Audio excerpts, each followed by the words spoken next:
Semiconductor manufacturing campus, the permanent loss of approximately 194 acres of federally regulated wetlands and temporary impacts to an additional 2.95 acres, as well as the permanent loss of 6,283 feet of federally regulated streams and ditches, and temporary impacts to an additional 130 feet. For the National Grid substation work, the permanent impact to approximately 4 acres of wetlands and 1,545 feet of regulated ditches, as well as temporary impacts to an additional 11 acres of wetland and 683 feet of stream. And for the National Grid gas main work, the permanent impact to approximately 0.087 acres of wetland, conversion of 0.033 acres of forested wetlands, and temporary impacts to approximately 70.4 acres of wetlands and 175 linear feet of stream. The purpose for the proposed work is to construct and operate a commercially viable and globally competitive advanced DRAM fabrication facility on a single unified site in New York State. The Corps of Engineers is neither a proponent for nor an opponent of the proposed projects. Our role is to determine whether these proposed fill activities are contrary to the public interest or not. This hearing will play an important part in that determination. The hearing will be conducted according to the procedure set forth in Title 33 of the Code of Federal Regulations, Part 327. The public comment period for the Corps of Engineers public notice also closes on August 11, 2025. Hard copies of the public notice are available in the registration area. Please note that there is a typo in some copies of the public notice indicating the comment period closes on August 18th. The correct date is August 11th. Details on how to comment on the proposed wetland and stream impacts may be found in the public notice as well as displayed on the screen in the front of the room right behind me. The comments made here, plus all submitted written information, will become part of the Corps of Engineers Section 404 administrative record and will be used to evaluate the probable impacts, including the cumulative impacts of the proposed activity on the public interest. The ultimate decision on the submitted applications will reflect the national concern for both the protection and utilization of important resources. The Corps of Engineers permit decisions will come after completion of the EIS because we are also relying upon that for the purposes of NEPA compliance. Based on the time limitations, if anyone desires an opportunity for rebuttal to any of the information presented at the hearing, we ask that you please do so in writing and provide that to someone at the registration table today, and it will become part of the administrative record. General comments may also be submitted until close of the public comment period. Thank you, and I look forward to hearing your comments this morning. Thank you, Lieutenant Colonel Oenberger. I would like to now introduce the Science Council, Jeff Davis, who will go over the process of how we will conduct the hearing. Good morning. Thank you for coming. If you wish to make a comment, we'll ask that you please state your full name and address and speak clearly and slowly so that the reporter can make an accurate record. Comments will be limited to 3 minutes to afford everyone who wishes to comment an opportunity to do so. There will be no ceding of time to others. If there is time at the end of the session, speakers may return to the microphone and will be afforded one additional 3-minute opportunity to speak. We'll call those who have signed up to submit comments up to the microphone. We have 2 microphones at each aisle here. To allow as many people to be heard as possible, I'm going to announce the names of the speakers and then also the person that's on deck, if you will, that will be speaking next, so that you can quietly proceed down to a microphone on either side and be prepared to speak. We ask that you do that so quietly so that you do not interrupt the current speaker. Again, if you've not signed up to speak but you wish to do so, please complete a comment card in the lobby. I have those cards here, which are going to allow us to work through this session. So with that, we're going to kick off the session, and our first speaker is Tonya Eza, and next would be Beth Lazison. Hi, I am Tanya Isa. I reside at 113 Eagles Point Circle in Liverpool, and I work for Emanuel Lutheran Church in Clay. So Emanuel Lutheran Church is located about a mile or two down the road from where Micron's first fabs will be built. The first impact that we will feel is the effects from the physical construction that will be happening. Micron has estimated that up to 550 trucks will be needed every day to begin their construction. Many of those trucks will be rumbling by our church building, clogging up traffic and creating noise as we seek to create a haven of peace where we can worship God in our church building. The increased traffic will also create difficulties for our programs, many of which reach out to feed our local community, including seniors. The people to whom we minister will not want to fight the traffic to get here and will not be able to access the food and community that they need. The next impact lies in Micron's need to widen Route 31 in response to the increased traffic. Our front steps to the church building are only 25 feet away from Route 31. Not only will widening the road force us to lose at least part of our historic building, which is over 100 years old, but it will also hurt our ability to worship, and it will also hurt our ability to minister to the community around us. Furthermore, not knowing when this road work will happen is right now hampering our ability to plan for major maintenance projects on the building, which need to be done for the safety of all who come here. Finally, we are also concerned about the environmental impacts these fabs will have on us and on the community around us. With the sewer going in, we need to know if this will raise or lower our water table. We already suffer from periodic floods due to torrential rains. If the water table is raised, this will only become worse.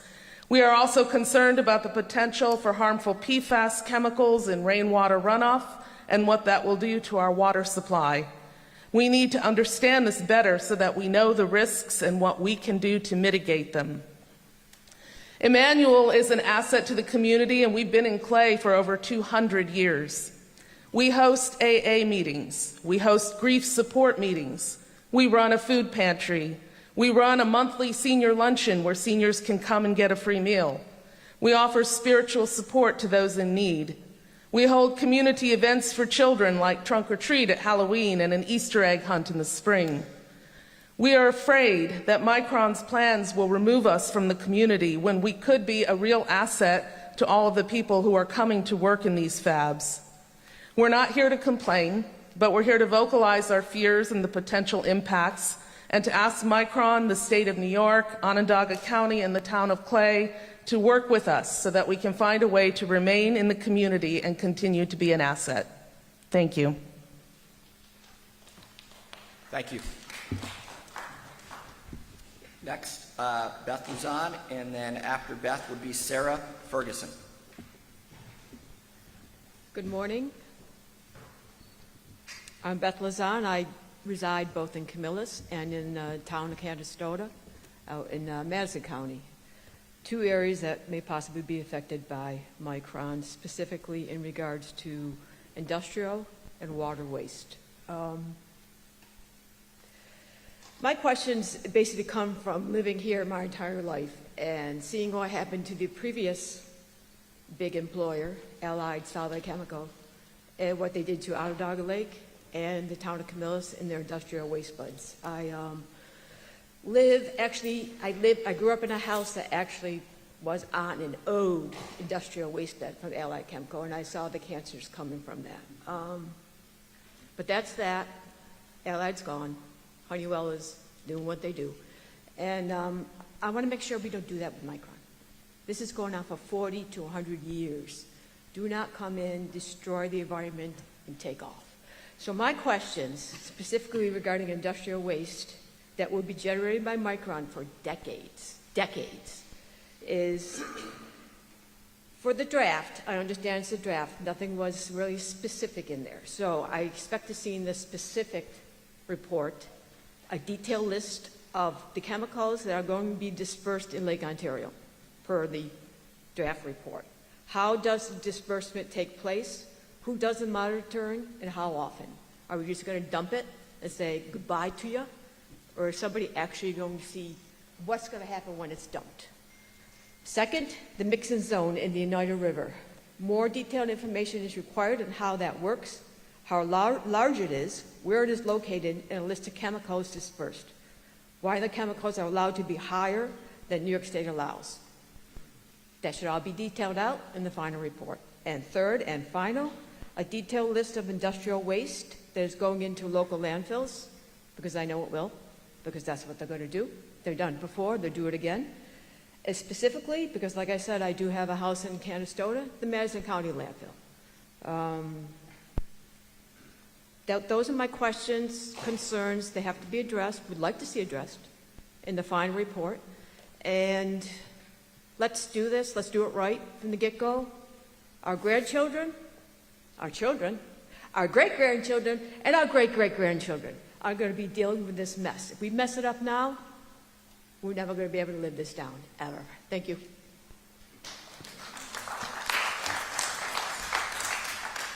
Thank you.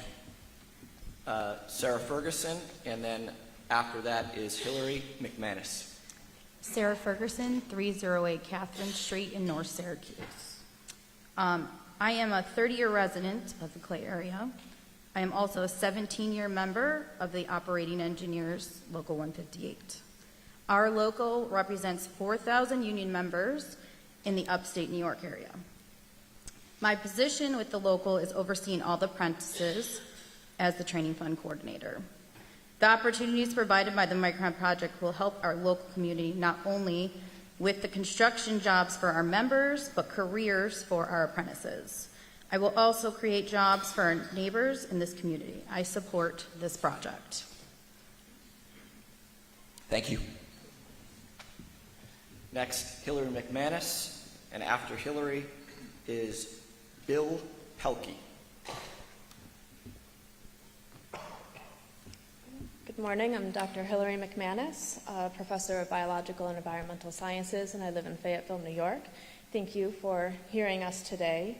I'd like to address that close to 300 acres of identified wetlands will be destroyed and filled with the Micron construction. Wetlands are powerful natural allies in the fight against climate change. Just 300 acres of freshwater wetlands can store over 300,000 metric tons of carbon dioxide. That's the same as the annual emissions from 66,000 cars. When wetlands are destroyed, that carbon is released into the atmosphere, and the land loses its ability to store carbon in the future. Even more concerning is disturbing these wetlands can also release methane, a greenhouse gas many times more potent than carbon dioxide. And these emissions are not fully accounted for in Micron's environmental review. And it's not just about the emissions. Wetlands and headwater streams move nutrients, sediments, and tiny organisms that keep entire ecosystems healthy. If we remove them, we disrupt food webs, species balance, and water quality.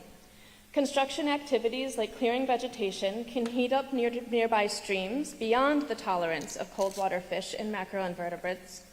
Soil erosion and runoff from disturbed land can cause harmful algal blooms, releasing toxins, depleting oxygen in the water, and kill fish. That also opens the door for invasive species to spread. These impacts are not fully addressed in the DEIS and are lacking in mitigation proposals. There is also more. Amphibians and reptiles, such as frogs, salamanders, and turtles, are not mobile enough to escape heavy machinery, and this is stated in the DEIS and just said, they'll die. The result is mass mortality during construction. Even animals nearby will suffer from the noise, the lighting, and the changes in the water quality. These impacts are not fully addressed in the DEIS, and mitigation measures are lacking. I would like to close with just saying that this isn't just a loss of land. It is a loss of climate resilience, of biodiversity, and of a living system that protects us all. Thank you. Thank you. If I could ask everyone to please turn your cell phones to off or mute them, please, so they don't interfere with the speakers. Thank you. All right, Bill Pelky, and after that is Jim D'Agostino. Yeah, good morning. My name is Bill Pelky. I live at 4987 Burplank Road. It seems to be, we got this information a couple of weeks ago from the, the corporate engineers, and apparently where the substation is going to be for National Grid, our house sits right in the center of it. So I just wanted to ask a question, where does that leave my wife and I? That we've lived there for 43 years, but as the maps, the way the map looks, we're right in the center of it. Thank you.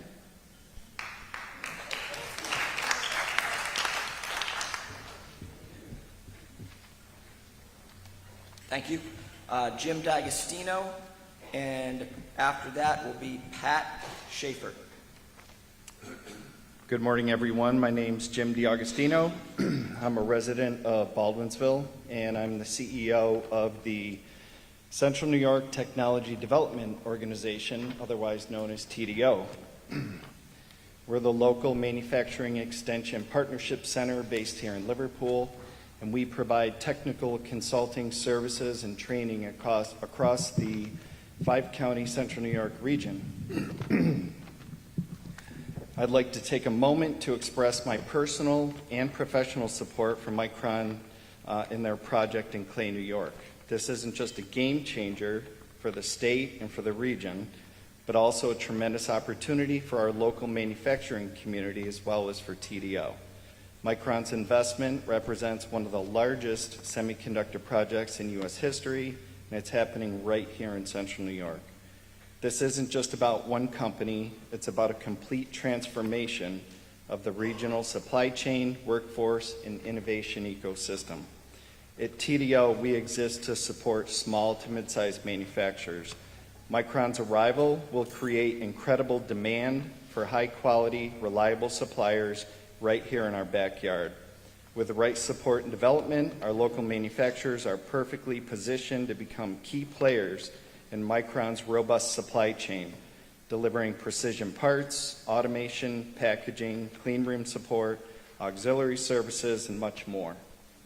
Having personally worked at New Process Gear years ago, I've had a front row seat for the exodus of good-paying manufacturing jobs in Central New York.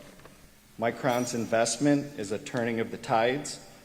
They're planting a flag right here, and it's going to continue to attract national and global attention.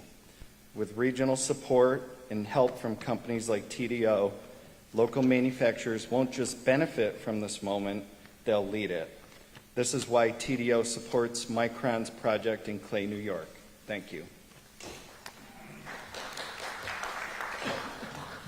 Thank you. Next is Pat Schaefer, and after Pat is Dave Kabria. Hi, I'm Pat Schaefer at 7225 Myers Road, East Syracuse. I wanted to follow up with what the lady said about the swamps and the waterlands. Paving those over or removing them, you can't expect all the organisms to pack their suitcases and move elsewhere. Even if you give them wetlands someplace else, you're destroying whatever is there.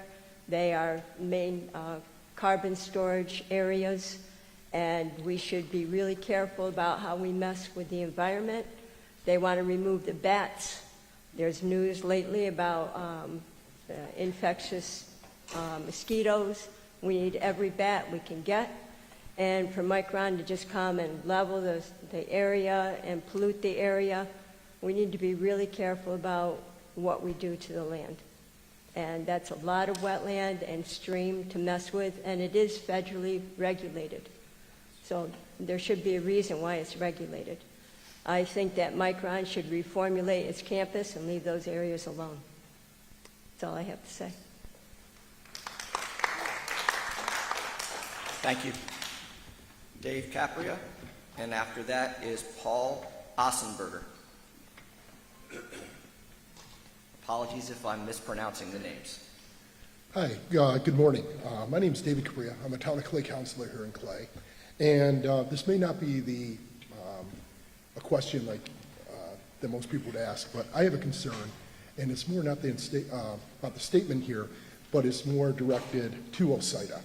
And when I ran for Town of Clay board last year, I promised everyone, my big thing was transparency and things like this. I think Micron is a great opportunity, and I'm looking forward to it. But my question, this is more to OSIDA, is that they want to have a pilot agreement for a hotel coming here in the town of Clay, payment in lieu of taxes. And I told everybody when I ran that I want to make sure that when Micron comes, it benefits everybody, the citizens of Clay and everything like that, and not just the big businesses and things coming in. But there is no reason a hotel, we've been hearing for years that we need more hotels in this area, all in Onondaga County. There's no reason OSIDA should be wanting a payment in lieu of taxes for a hotel. I could see it if it was a business bringing people to work and everything in here, but it's just going to set a slippery slope. I don't believe we've done it before ever for a hotel. And I just want to make sure that when everything does come here, businesses and things, because of Micron, that it benefits everybody and not just some certain business owners like a multinational corporation that wants to build a hotel here and where they're awarded something, a pilot agreement, when I don't believe it's necessary. Many of my constituents do not believe so. The other board members do not. And most of the residents of Clay I've brought this up to, everybody thinks it's a crazy idea, so I'm just letting you know I do not support that whatsoever, and I've talked to Ryan McMahon about it. He supports it, I do not, and I just think it's a crazy idea. So I apologize, this was a little bit out of the ordinary here, but I just wanted OSIDA to know that most everybody disagrees with it except you guys who support it. So, thank you.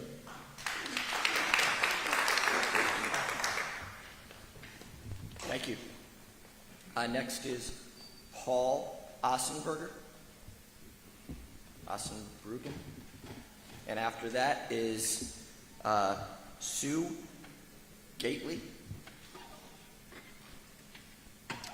I'm Paul Oenberger. I live in Clay at 4993 Greenberry Drive. I misinterpreted what I was told at the desk. My comment is most appropriate to be put in as an email, not as a statement. That's fine. Is that all right? Thank you. Thank you.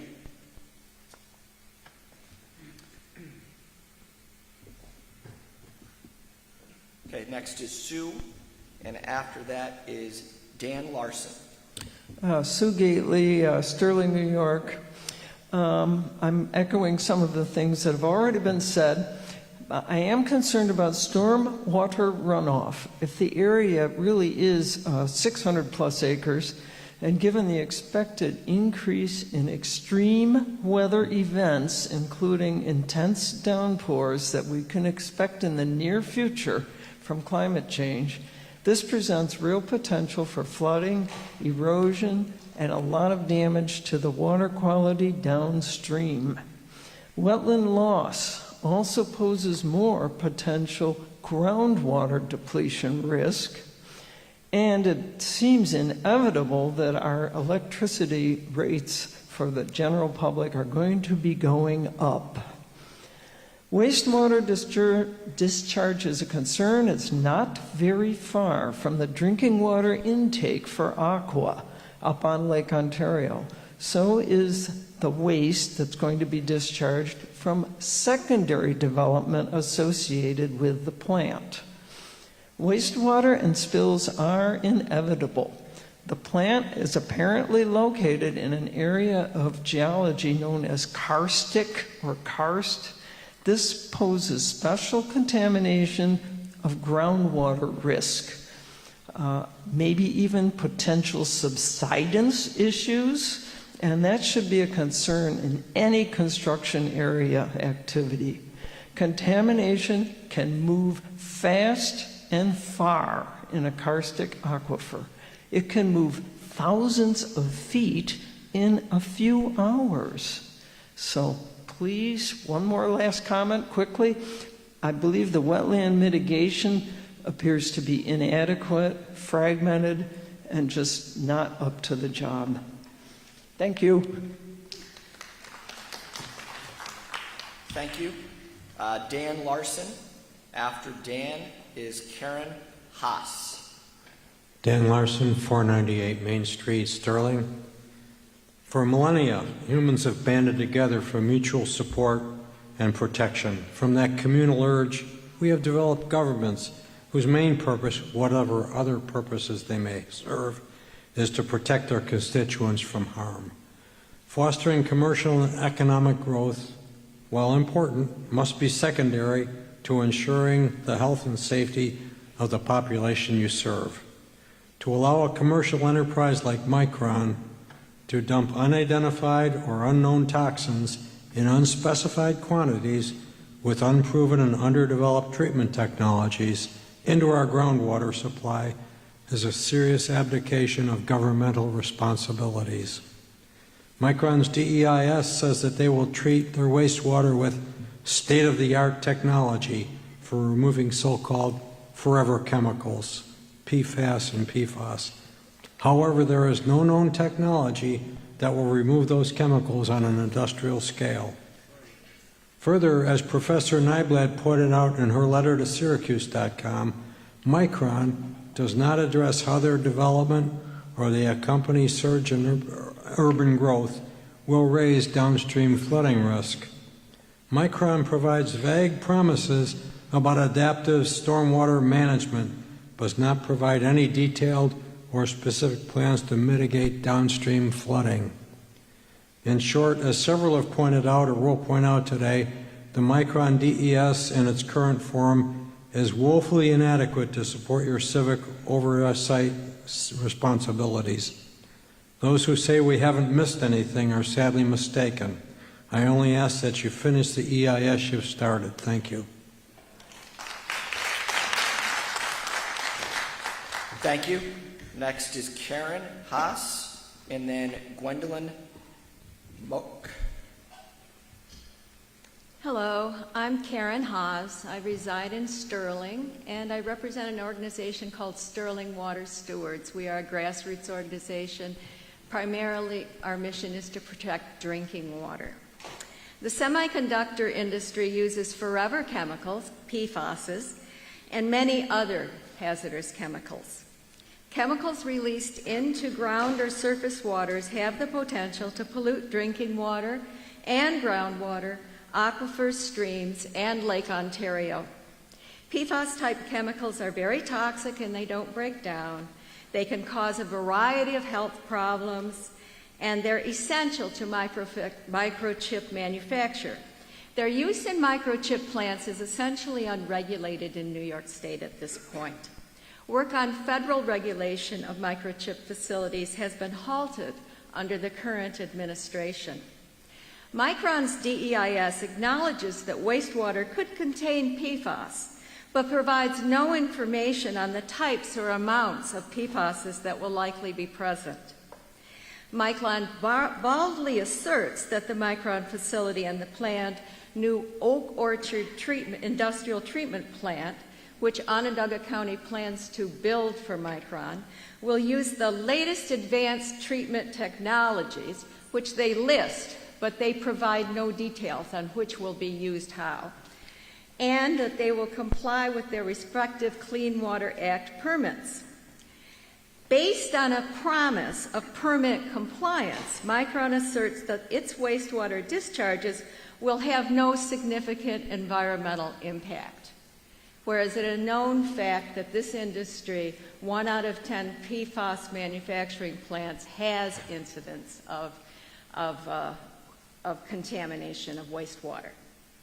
Onondaga County's recently constructed facility to process wastewater sludge is currently not operating due to toxic air conditions. The county has agreed to design and build the pre-treatment facility for Micron.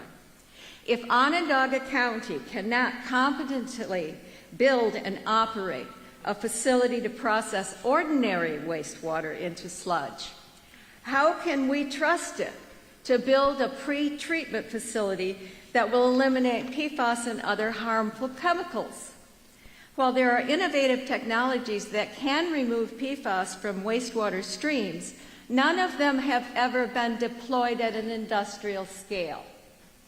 Unless Micron can demonstrate otherwise, the DEIS should assume, the final EIS should assume that all, or a percentage based on past experience in existing plants, 10 seconds, of Karen. PFAS will escape detection or capture by any industrial wastewater treatment plant and assess the impacts of its discharge into the environment.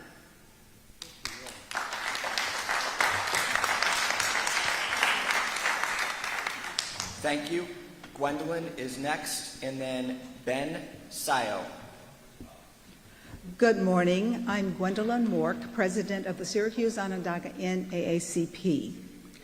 The National Association for the Advancement of Colored People has reviewed the Micron Semiconductor Manufacturing Project, Clay, New York, draft environmental impact statement. Our review focuses on the project's potential implications for environmental justice and the well-being of all communities, particularly those identified as disadvantaged, minority, or low income. There are specific areas of interest and recommendations that we have: housing affordability and indirect displacement. The EIS identifies a potential short-term significant adverse effect on housing due to induced growth, specifically the risk of increased rents and property values in communities within the local study area, such as the low-income community in Brewerton. Although the EIS states that planned housing projects and Micron's coordination with stakeholders are expected to mitigate this, the NAACP demands concrete, measurable commitments to support and expand affordable housing initiatives to prevent indirect displacement for existing residents. Transparent plans outlining how Micron and local agencies will ensure adequate affordable housing options are available are essential to prevent displacement of vulnerable populations. Water resources and indigenous concerns. We note the concerns raised by the Onondaga Nation regarding fish and water quality in Onondaga Lake, Lake Ontario, and the Oneida River. While the EIS states that the preferred action alternative would not result in significant adverse impacts on water quality or aquatic life and proposes mitigation measures such as a wetland mitigation plan and stormwater best management practices, the unavoidable permanent loss of approximately 193.38 acres of federal jurisdictional wetlands and 10.5 acres of non-jurisdictional wetlands is a significant environmental impact. We urge continuous, transparent monitoring of water quality and the effectiveness of all mitigation efforts, with active involvement and affected communities, including indigenous nations, in the oversight process. Beneficial effects and community investment fund. We acknowledge the project's projected beneficial effects, and we would demand transparency in the allocation and impact of these funds.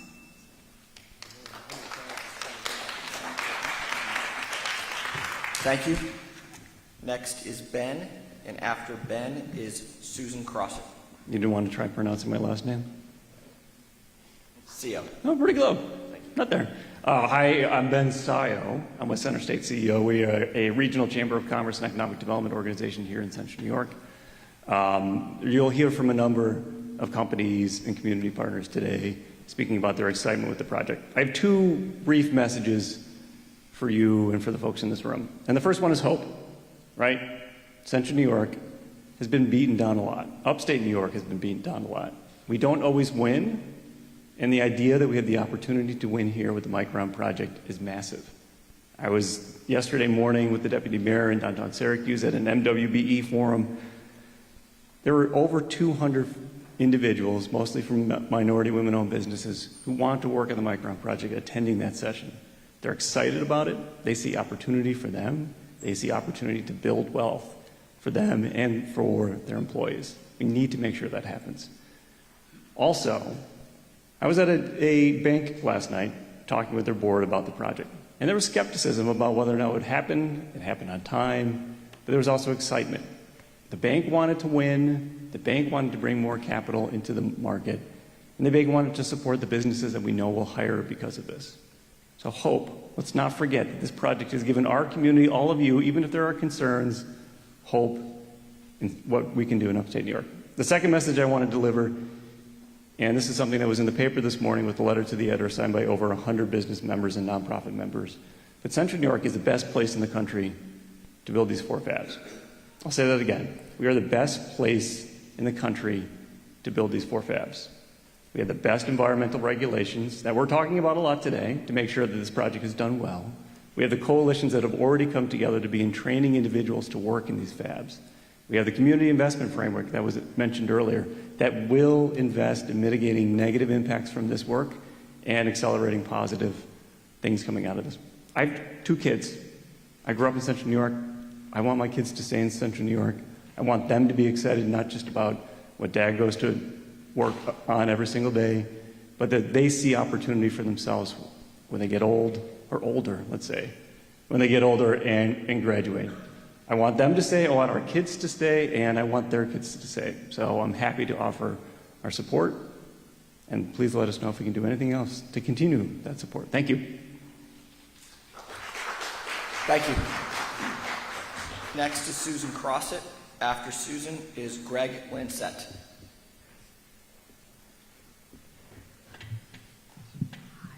I'm kind of short.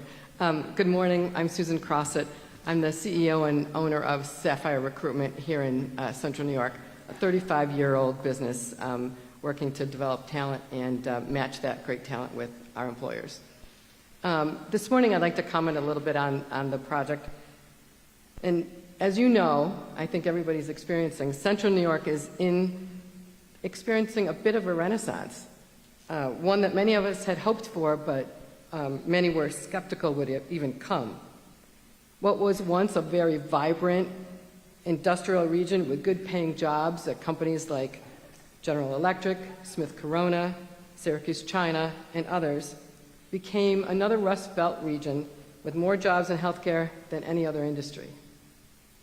Our local leaders really worked tirelessly to attract new investment that would create jobs and provide opportunities for our residents and keep our young people here, as Ben said earlier. The White Pine Commerce Park in Clay was an ideal site for that development.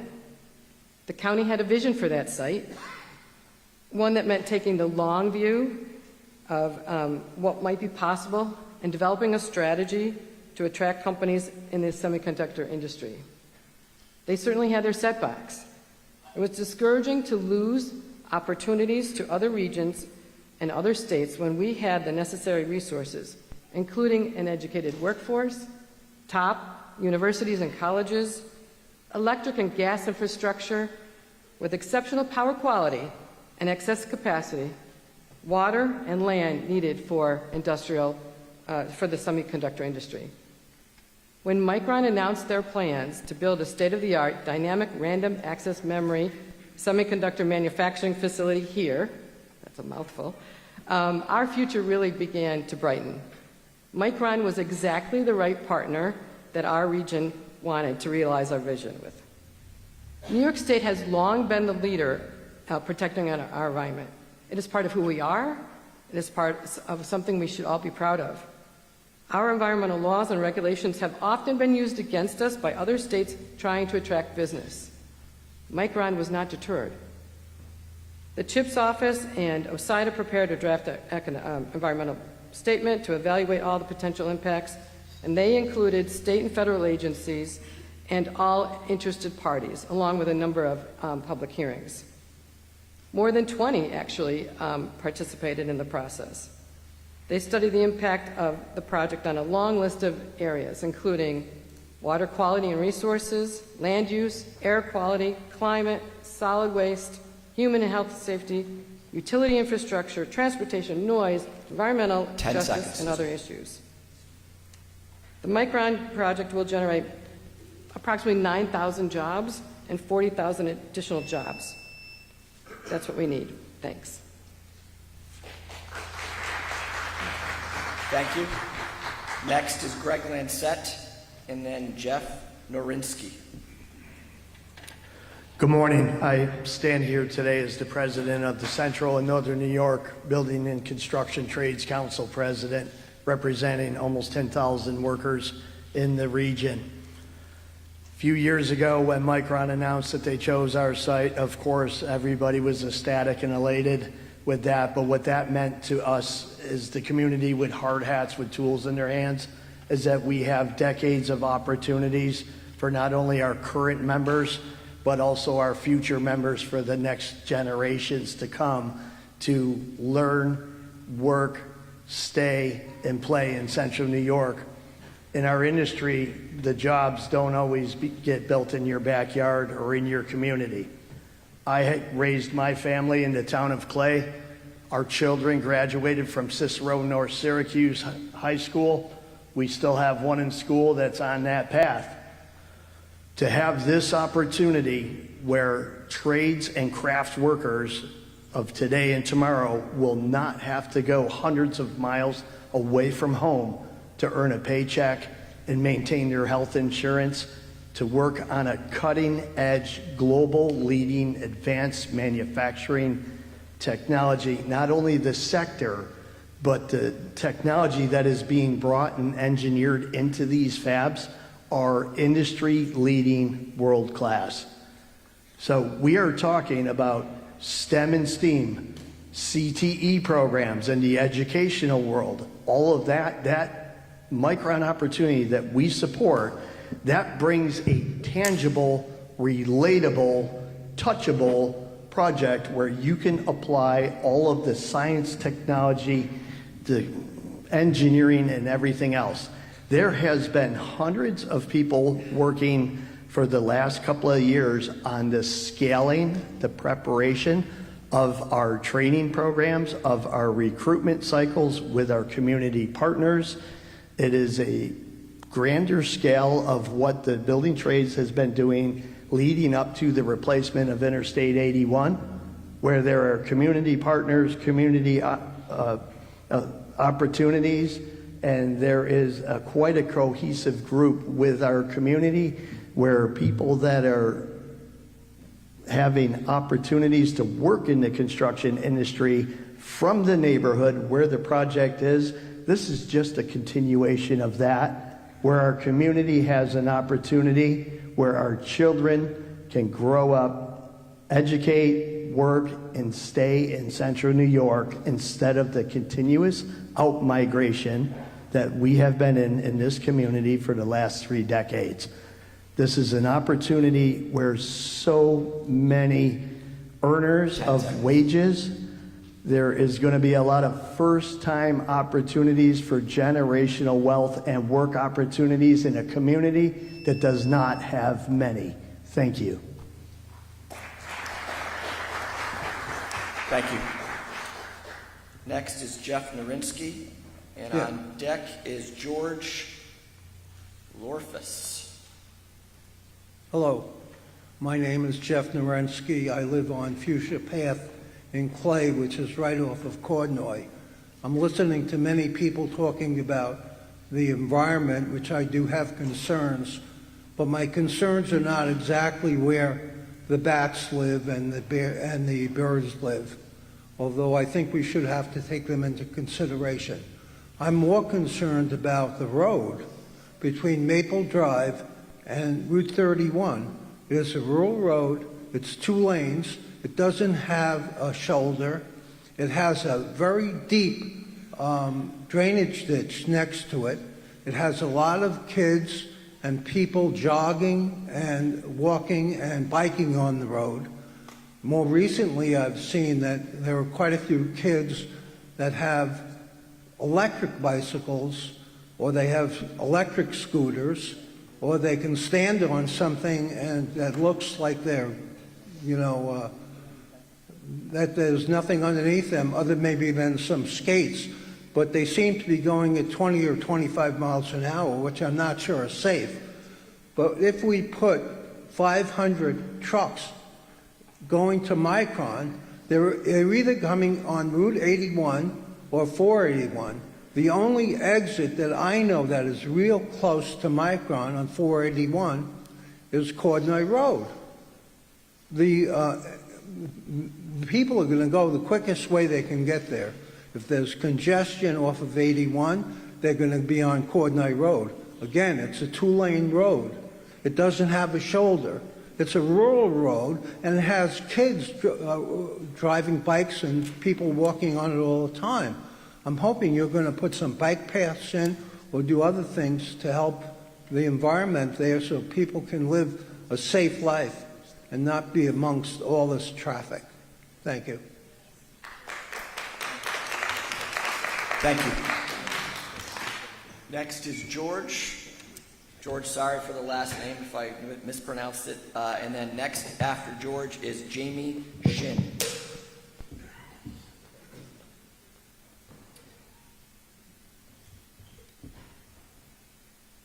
Hi, I'm George Lorifus, President. George, if I could ask you to try to speak into that mic a little bit, that will help with the recording. Oh, just a second.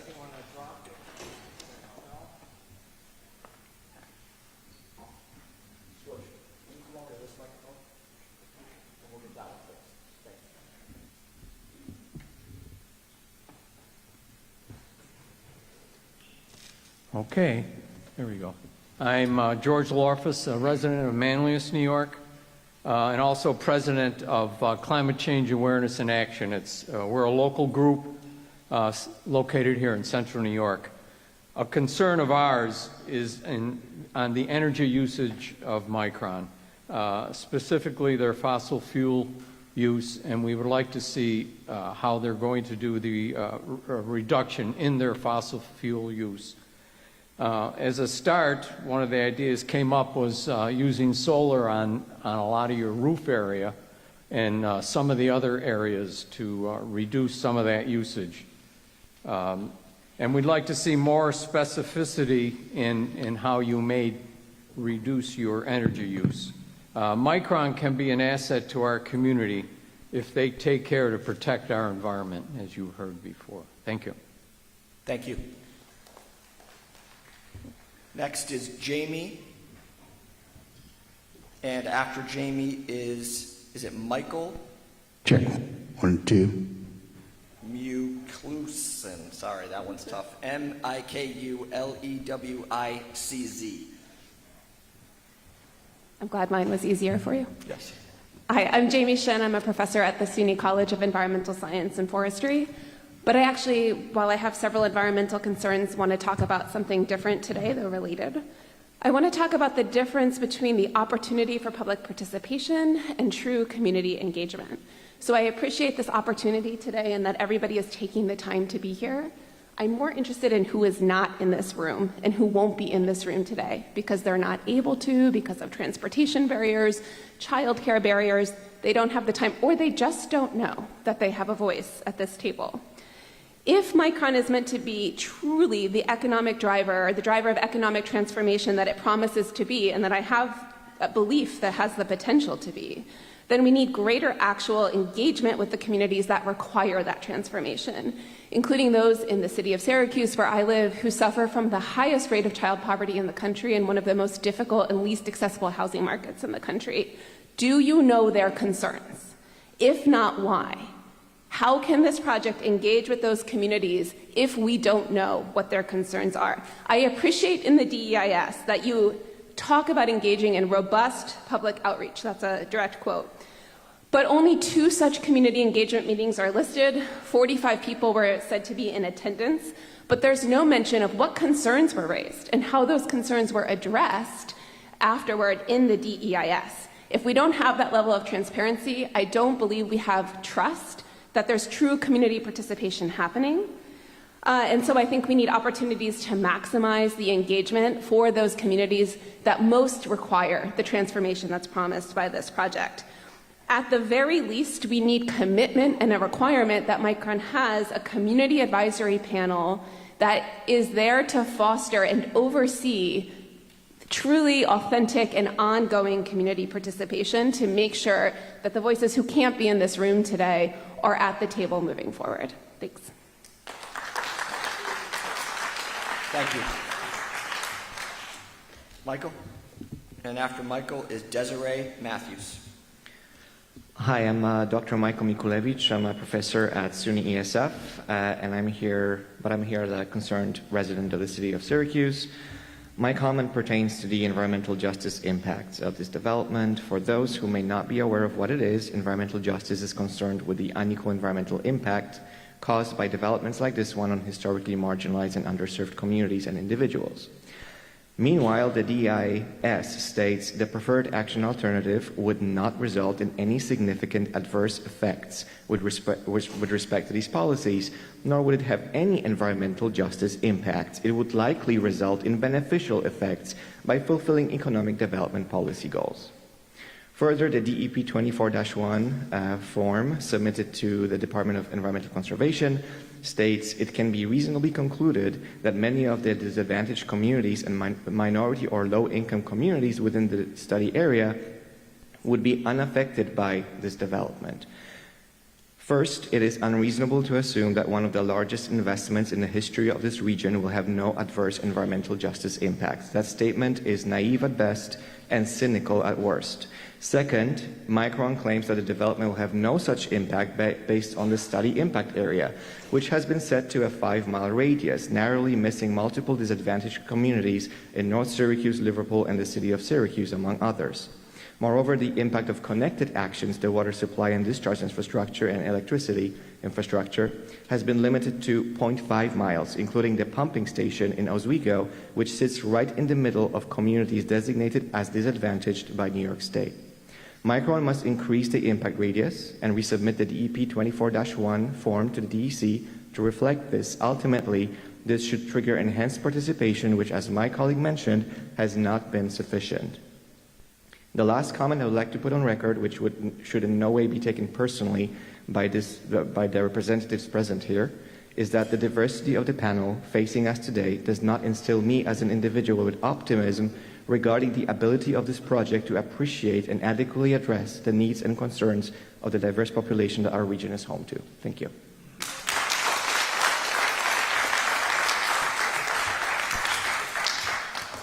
Thank you. Next is Desiree Matthews, and after Desiree is Brian Buchard. Hi, good morning, everyone. Desiree Matthews. I represent the Lee and the Matthews family. We have property interests off of Henry Clay Boulevard, which does include, obviously, a riverfront and waterfront community.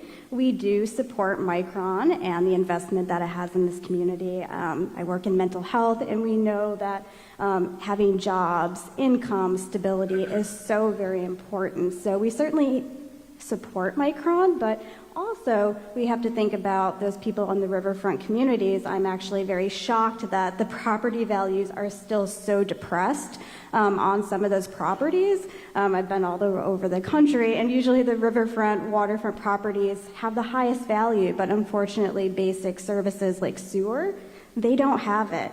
And we know that these riverfront homes could provide extra taxes, development. They could be beautiful, but having public access is so important. So thinking about those septic systems that are there, they are old, they are ancient, they probably need to be ripped out, but we know these engineering systems are so expensive, and if people can't sell their home for an adequate resale value, we're going to continue to see those property values very depressed.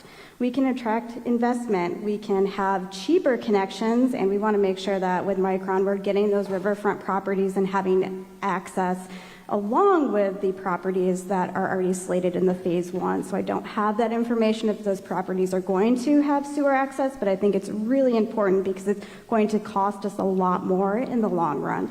So thank you guys, and thank you for consideration. Thank you. Brian Buchard, and after Brian is Kiana Service. Morning, Brian Buchard with CHA Consulting. I'm a civil engineer with 18 years of experience focused in commercial and residential land development projects, primarily in central New York, but also across the country. Here speaking in support of the DEIS and the process to identify and mitigate any potential significant environmental impacts related to the project. CHA Consulting is a highly diversified engineering firm and is writing to express support for the Micron, New York Semiconductor manufacturing project in the town of Clay, based on the draft environmental impact statement. CHA has served the Central New York region for decades with deep expertise, unwavering commitment, and shared vision for sustainable growth.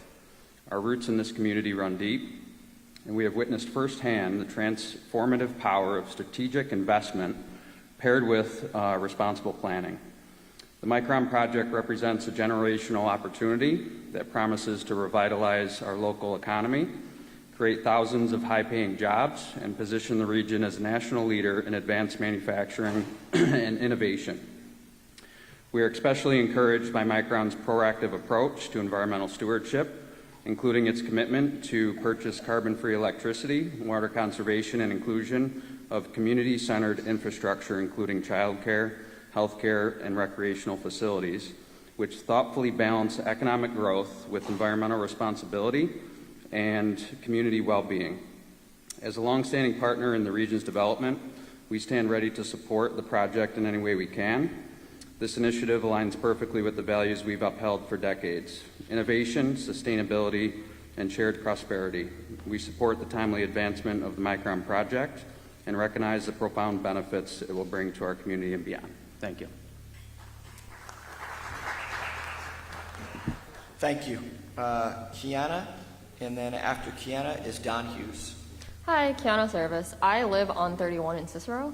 I have a lot of environmental concerns that a lot of people have already brought up, and then one of them addressed back in 2014 in the Manassas in Virginia, where a Micron plant had already been established. There was a news article about residents complaining about the smell of like rotten eggs and soiled sewage coming through the city.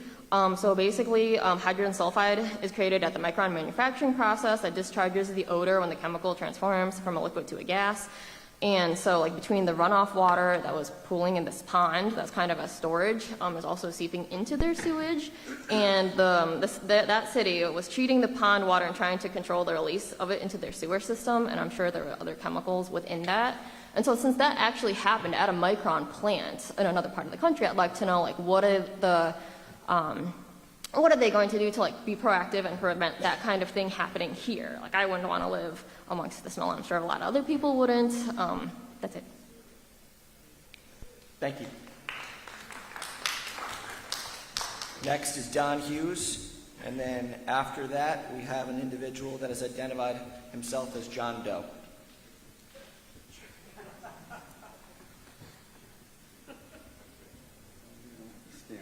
Okay, well,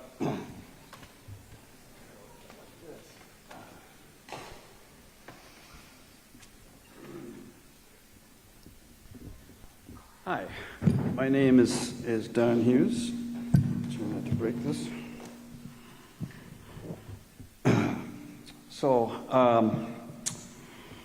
I'm a longtime resident of Syracuse since 1985, and I volunteer with the Sierra Club and with a coalition of groups, 14 local groups called Sustain CNY. And my first comment to you is about this public comment period. Allowing only 46 days for the public to read, digest, and develop comments on 20,000 pages of dense technical text with tables and figures is simply inadequate. And I hear what you folks are saying about the opportunities of Micron and jobs and development, but I find it troubling that the agencies and Micron have chosen to limit the public input period with the minimum public comment period. One set of public hearings today. If you wanted to engage the public, you would follow the example of the New York State Department of Transportation in soliciting input for the EIS on Interstate 81 and that project. We had multiple public engagement sessions over a year. That's a model that you should follow. Number two, in contrast to what a previous speaker said, the White Pine Commerce Park is actually a terrible place to build a huge chips factory. It is home to endangered bats, threatened species of birds, hundreds of other creatures, hundreds of acres of high-quality wetlands and forests. Flooding is already an issue in Clay. Putting hundreds of acres close to 1,000 acres of impervious surfaces in its place is going to exacerbate that problem. In the time I've got remaining, I just want to talk about chemicals. So semiconductor manufacturing uses a lot of chemicals, many of which are highly toxic. A table in the DEAS lists hazardous chemicals, flammable chemicals, pyrophoric, those are the ones that spontaneously catch fire when exposed to air, corrosives, toxic gases, oxidizers, asphyxiants, flammable liquids, water reactive substances, a lot of chemicals. Chemicals are going to be moving into this plant by truck. What about spills? Spills are simply trust us. That's what the document says. Trust us. We're going to develop a spill control plan. But accidents happen. They will happen over the course of this project as it's being built and as it goes into operation. 10 seconds now. Calculation. How much chemicals will be on site? 55 million gallons if this whole project is built. That's a lot of chemicals. Thank you.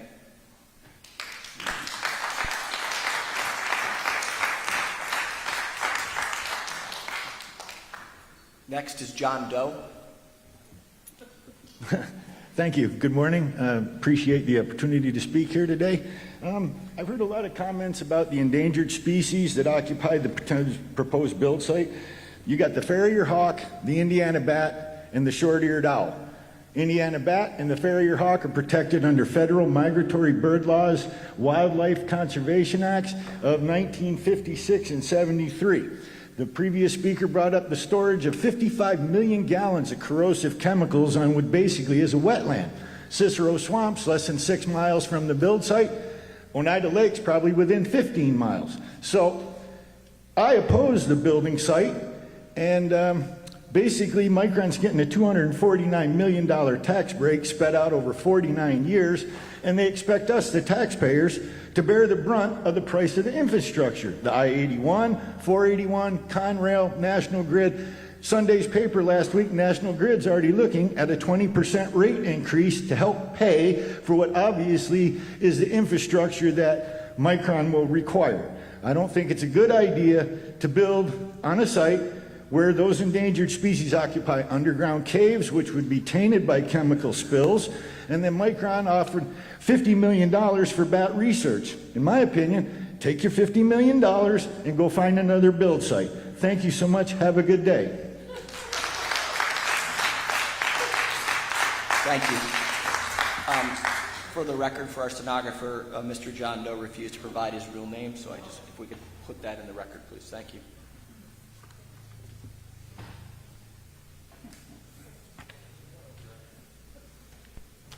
Excuse me.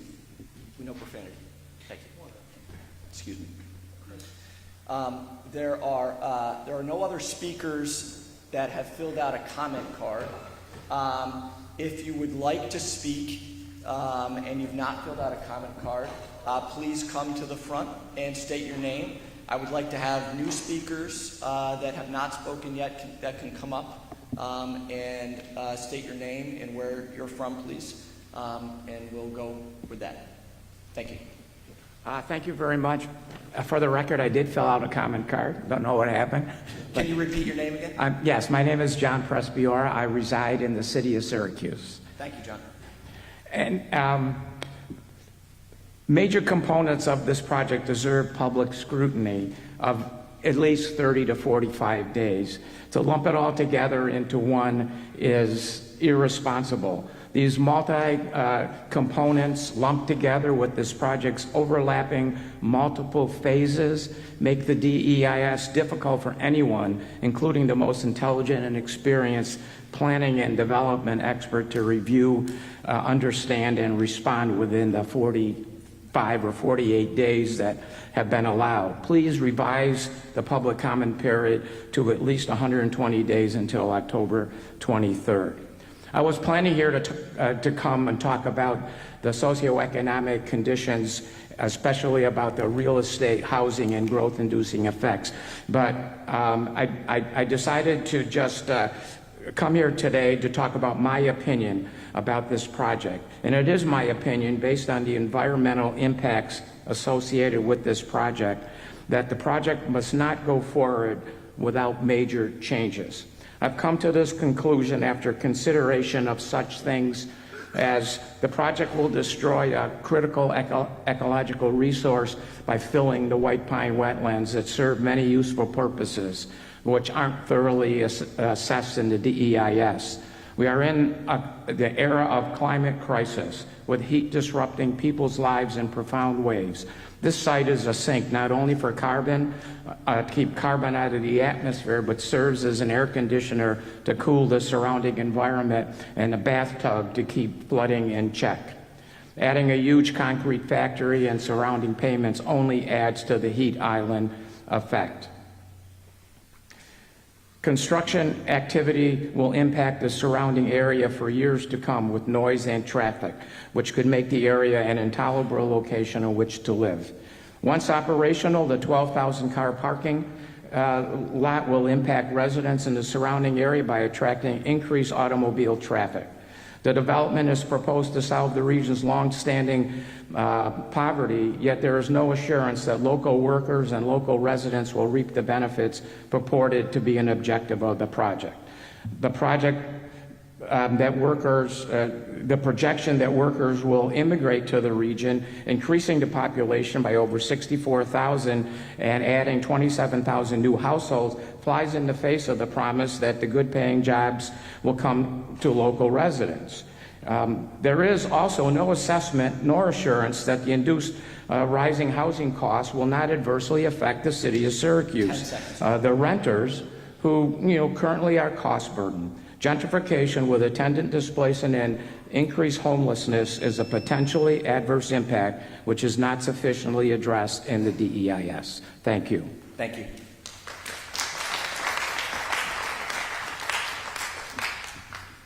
Are there any other speakers that would like to come forward and speak?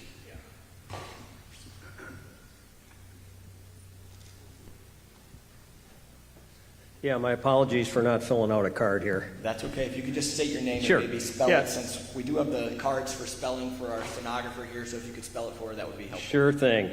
My name is Paul Doody. That's D-O-O-D-Y. I'm a retired chemical environmental engineer living in Baldwinsville.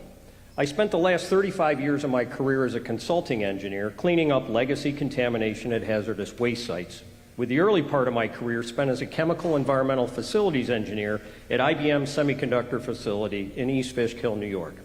So I've seen what can go wrong, and I want to make sure this job is done right from the beginning. So I do have a number of comments.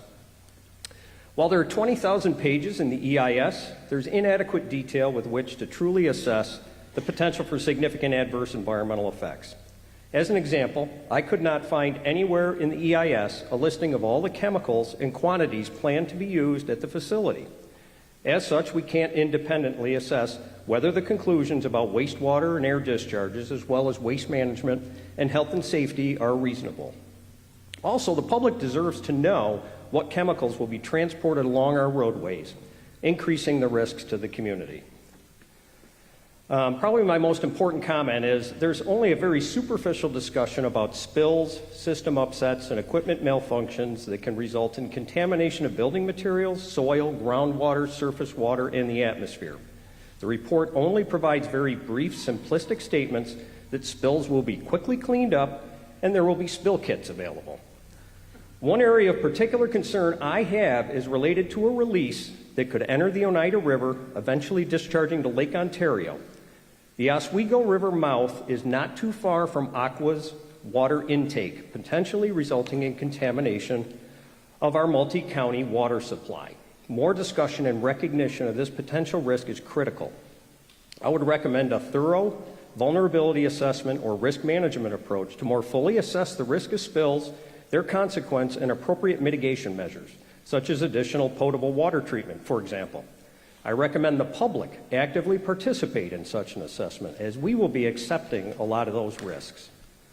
Now, on that topic, I also would recommend that a community oversight council be developed that has equal authority and a seat at the table with other oversight agencies to review the project. It's likely many things are going to change over the nearly 20-year period of construction and 15 years of operation. We're inevitably going to learn more, and technologies are going to be developed warranting ongoing review and adjustments. As such, an adaptive management program with active public involvement should be implemented. And finally, it appears the traffic analysis did not consider the traffic delays during construction of the proposed traffic improvements. The summary charts show traffic impacts in 2027 and 2031, yet the text states that the planned traffic improvements will begin after 2027 and be completed by 2031. Therefore, the conclusions about delays ignore the inevitable traffic headaches during the construction of those improvements. Thank you very much. Thank you.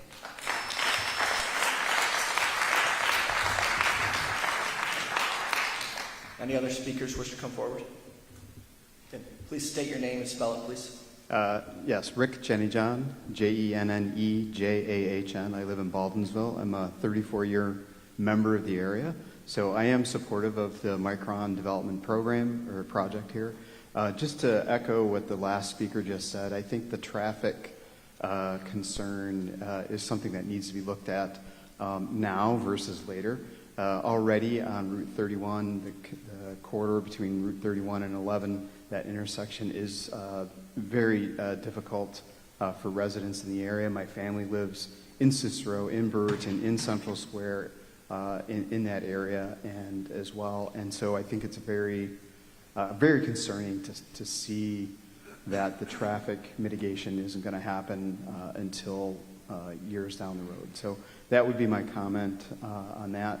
Secondly, I think the other aspects that were spoken about today, particularly the chemical concerns, the environmental concerns, I have read through as much of the draft statement as possible. I do think that there needs to be a little bit more transparency on the chemicals. I think that's a pretty big concern. So just supportive of the project, and thank you for what you've done here today. Thank you. Thank you.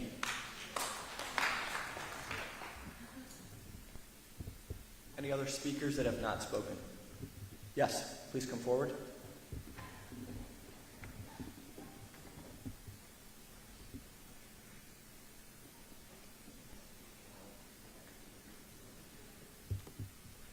Sam D'Amico, D-A-M-I-C-O. I had no intentions in speaking until I heard about all the chemicals. I own a property across from the site. It's where we're going to build the fourth fab. There's no public water available to the property. I don't feel comfortable having a well after I've heard everything that's being discussed today about the chemicals. So I'm hoping that Micron or Onondaga County can assure us that we'll get access to public water if we live around the project. I haven't heard that being discussed yet. They're getting a lot of water. We would like some public water as well. Thank you. Thank you. Any other speakers who have not spoken and would be interested in speaking? My name is Joe, last name is Bulla, B-U-L-L-A. I just want to say one thing. This whole project seems to have the cart in front of the horse. Nobody did all this investigating and everything before we had this great announcement that Micron was coming here. It's a wetland. How can we demolish a wetland? And where are we going to create the new wetland to supplement taking all that out of the ecosystem? It makes absolutely no sense.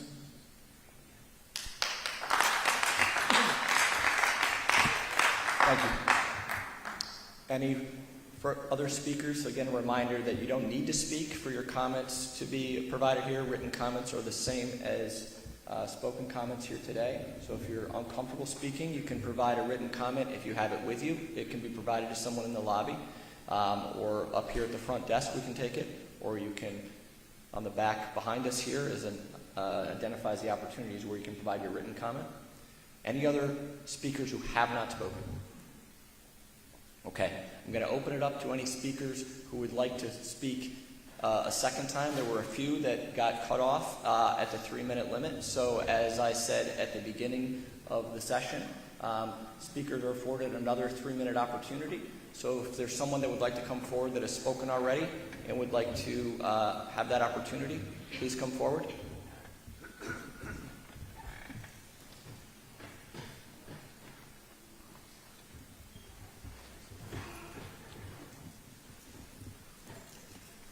Just please restate your name again and your address so we can have it for the record to track that. Thank you.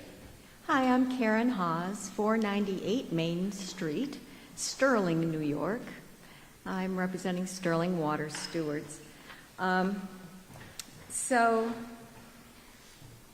I had gotten to the point that unless Micron can demonstrate otherwise, the DEIS needs to assume that PFAS will escape detection or capture by an industrial wastewater treatment plant and assess the impacts of discharge into the environment.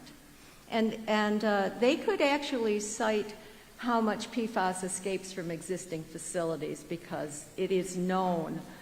For example, the Global Industries microchip factory in Malta, New York is known to have PFAS discharges that are not being addressed by DEC at this point. Micron should be required to provide data on the pollution reduction that can be achieved by its state-of-the-art controls and assess the impacts of the resulting emissions discharges directly.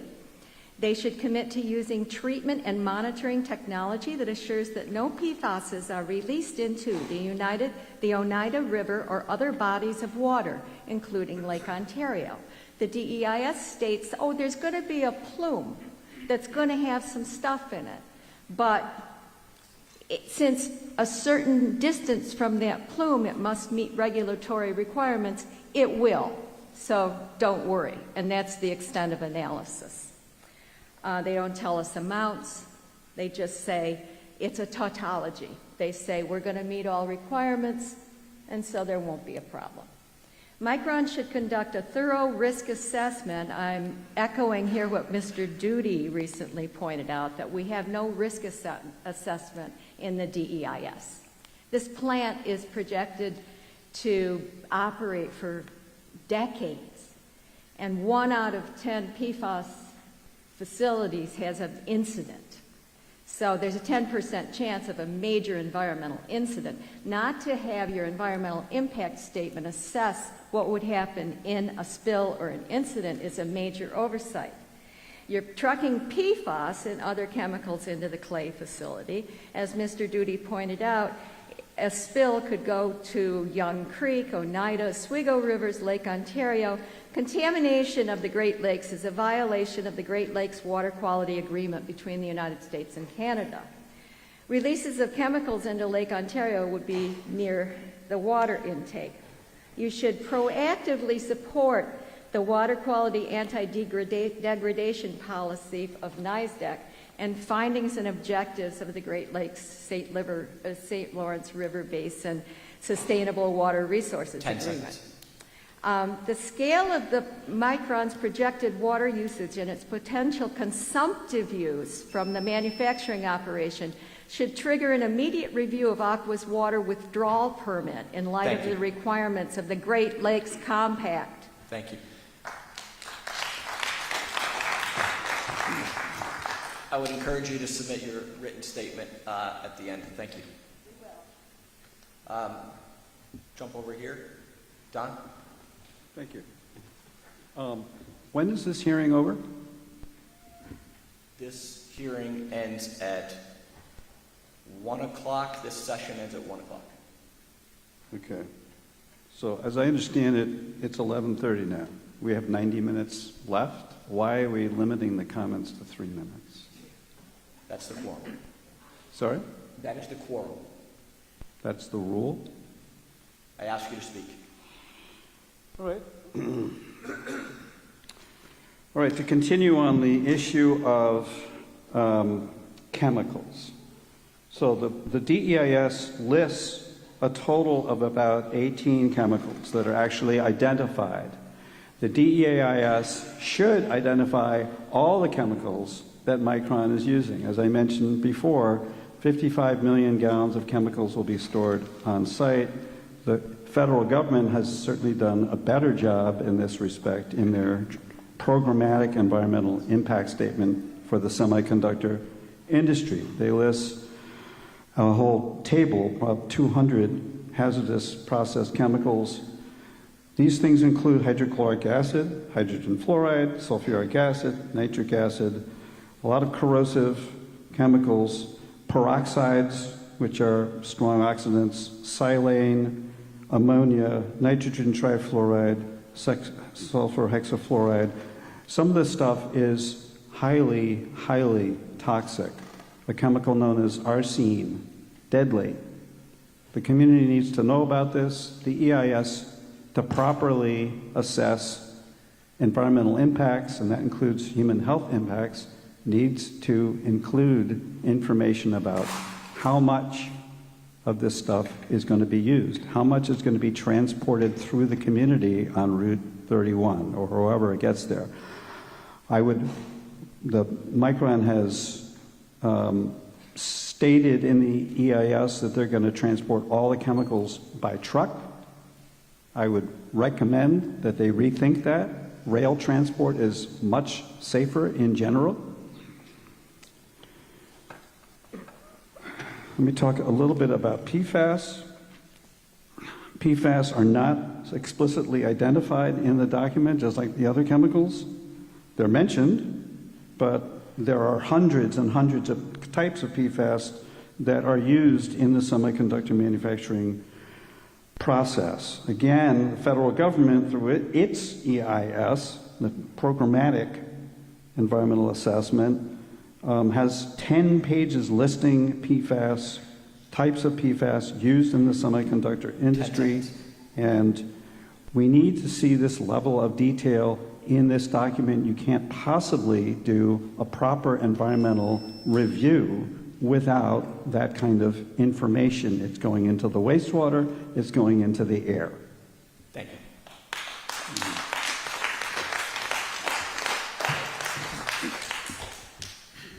Thank you. State your name again. Yes, my name is John Perspior. I reside in the city of Syracuse. That's P-R-Z-E-P-I-O-R-A.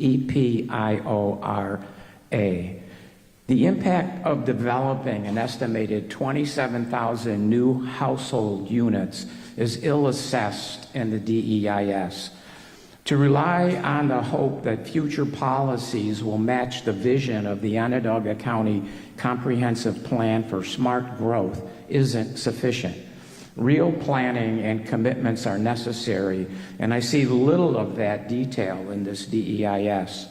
The carbon footprint of the induced residential and commercial development isn't estimated in the DEIS, nor any mitigation specified or required.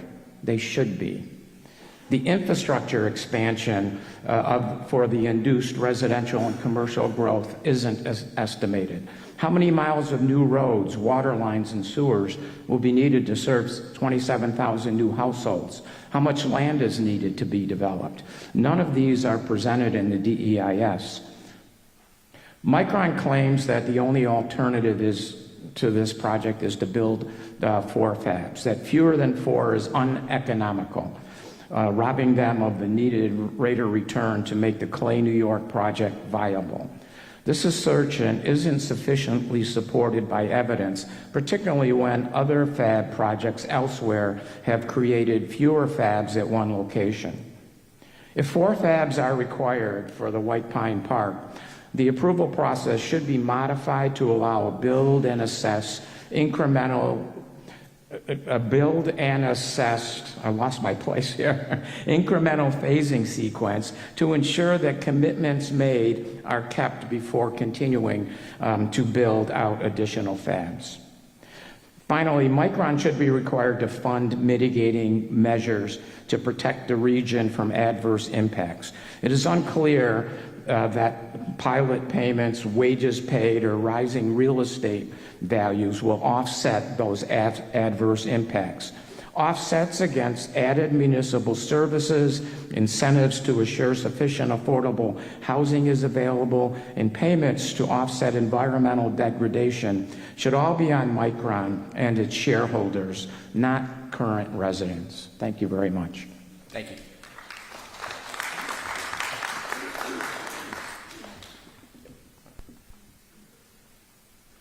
Thanks again. I'm Paul Duty, retired chemical environmental engineer living in Baldwinsville.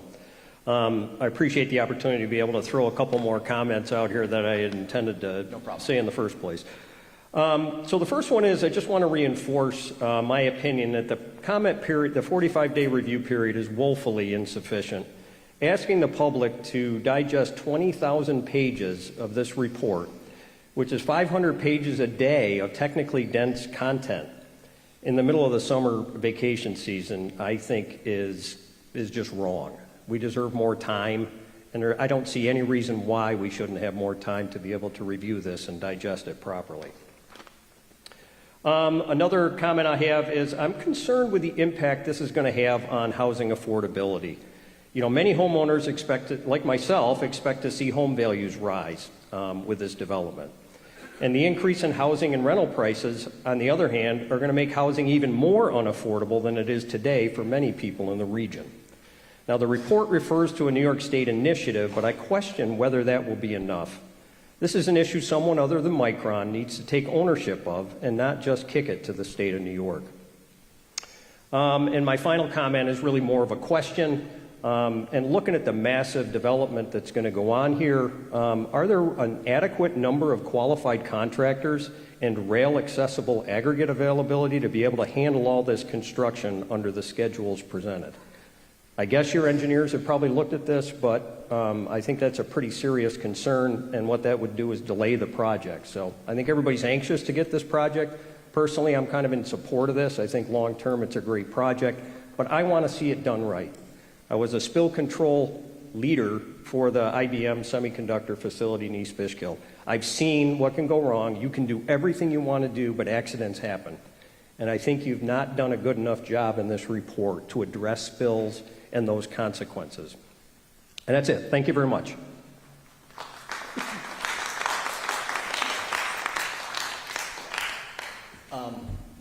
I see new people coming into the room at various times throughout this session, so if there's anyone that would like to speak that has not filled out a comment card, then I ask that you please come down, identify yourself for the microphone, and have an opportunity to speak.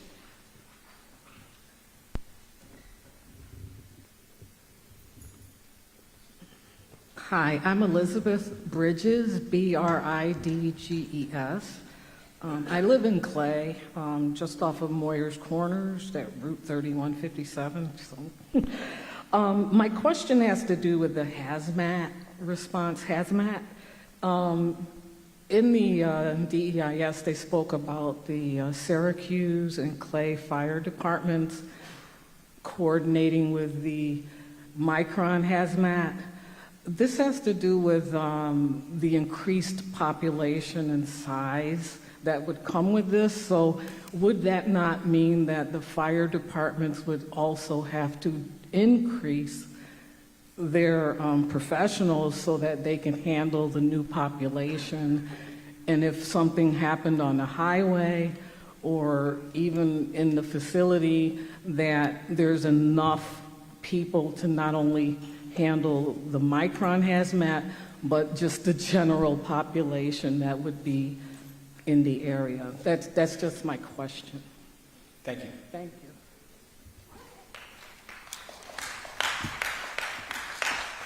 Are there any other speakers that have not spoken? Okay, I'm going to afford speakers that were cut off. We had 2 speakers that I provided an additional 3 minutes of time to before, so if you would like to come down to those 2 speakers and provide some additional comments, you're welcome to.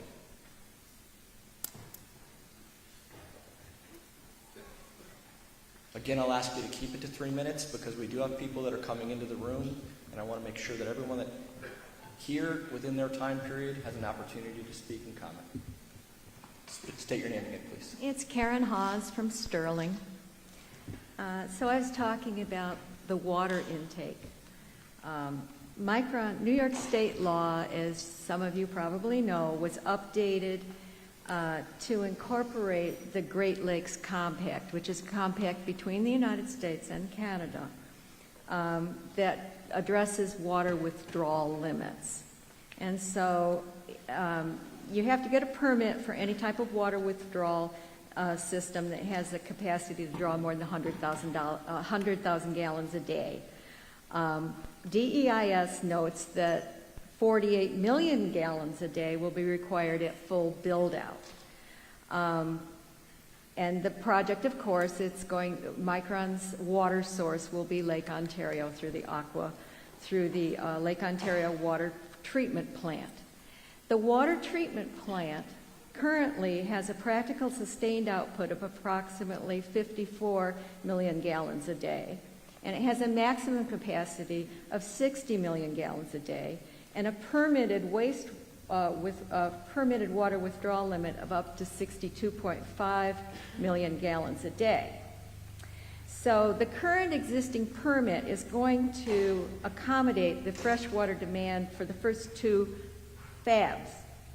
But you've chosen to make this the only public hearing for all four fabs that we'll ever have. And so you're going to approve the project to build the fabs that are going to be built and completed 16 years from now. This is the only comment period we're ever going to have. So to accommodate the last two fabs, you're going to have to get a modification of that water withdrawal permit. And so since you've chosen to analyze the environmental impacts just this once in 2025 for the next 16 years, you really ought to be investigating, you should be reviewing the existing water withdrawal permit as you're required to do under the Great Lakes Compact, which is an international agreement with Canada.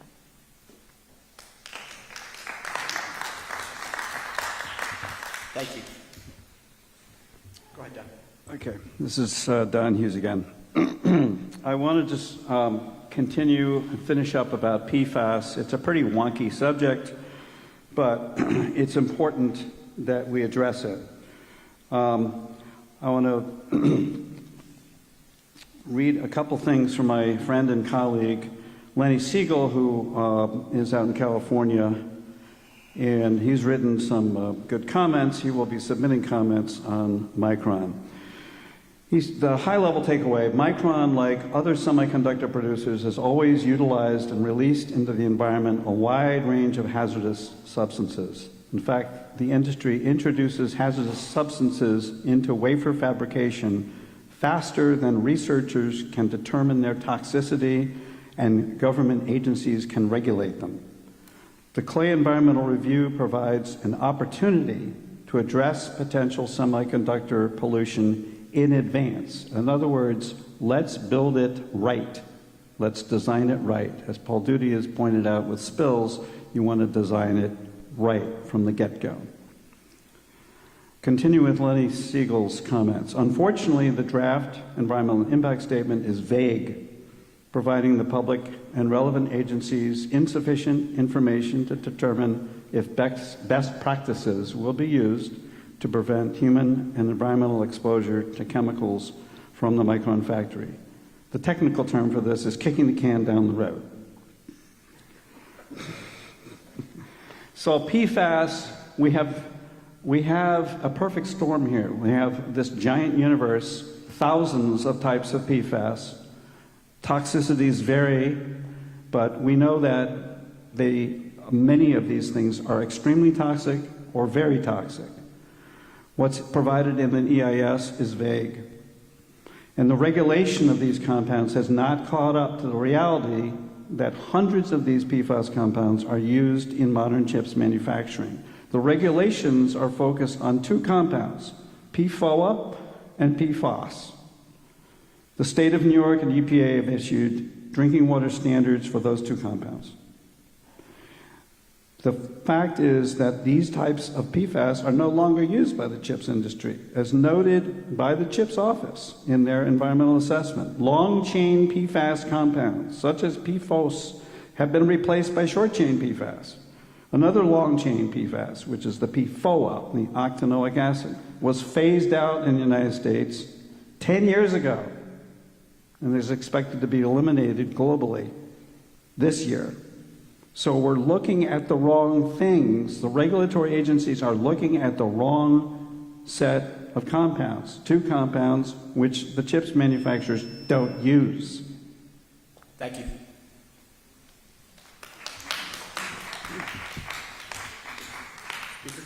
Thank you.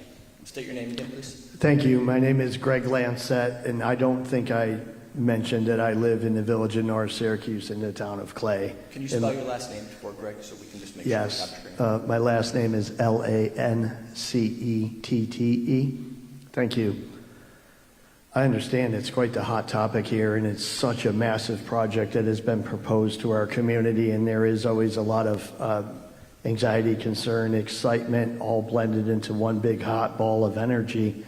And, you know, some of the concerns with the economic opportunities coming in all of that is that we don't want to get into splitting our community over all of the concerns that come into these conversations when it comes to the fact of many of the demographics of our county are older by age and demographic, and many have already worked and earned a career and have retired and still reside here, and that where it appears that sometimes the concerns are all very valid and they're all very good questions and comments that we are hearing at these hearing today and throughout the day, but closing the door on any type of prosperity to when we're talking about a parcel here that I have hunted on personally.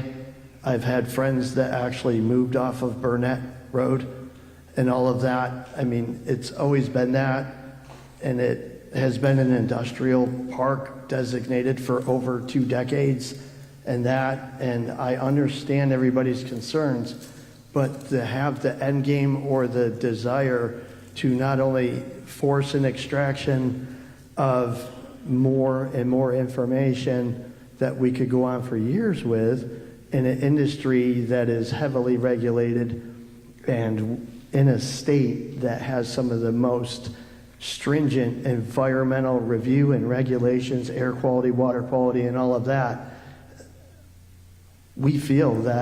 I feel that these steps are a necessary process, but I am also concerned of the continuous extension of the review product, the continuous bombardment with the industry, attacking the industry itself to keep it out of our community, when it's very similar to what goes on, whether it's energy policy or any of that. It's paralysis by analysis. And a community, we're already the community that used to be, and I don't want our community to turn into the community of what it could have been and what we are. Tremendous amount of upside, like I said earlier, generational employment opportunities that are sustainable. Thank you. Thank you. Any further speakers?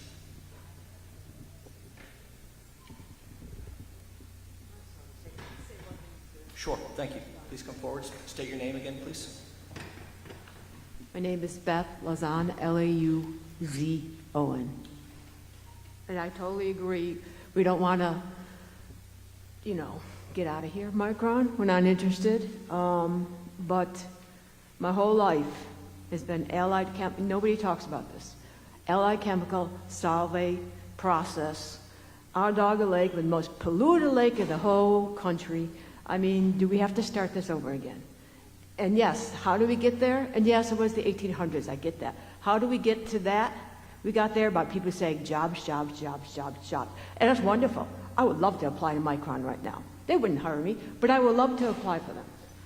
But can't we just bring in manufacturing industry and not friggin' pollute our land for 40, 50 years? We can't even swim in Onondaga Lake still. I suppose we could, but nobody's gonna swim in Onondaga Lake anymore.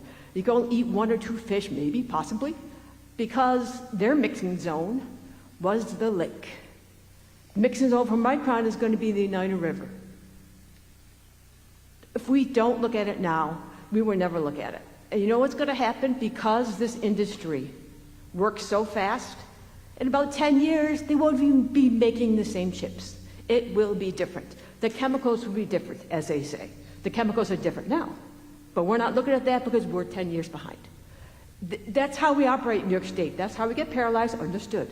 We get paralyzed that way, but there's got to be a common ground. There's got to be a middle ground. Bring the industry in. Yes, our young people should have jobs. But yes, they shouldn't have to not swim in Lake Ontario, not swim in Oneida Lake, not swim in Oneida River, because we let them destroy, like we let them destroy Onondaga Lake. Don't do it again. You're sitting right here. All these people, they have jobs, they have great jobs. You can do it. You don't need to slow it down to a crawl so Micron says, I'm out of here. That may happen, but you don't need to do it. You can do that. There's a middle ground between saying, whatever you want, Micron, you got it. And forget it, Micron. We like to maintain our rivers clean. There's a middle ground somewhere in there. They can, and Micron can do it. Make them spend the money. That's all I need to say. Thank you. Any further speakers?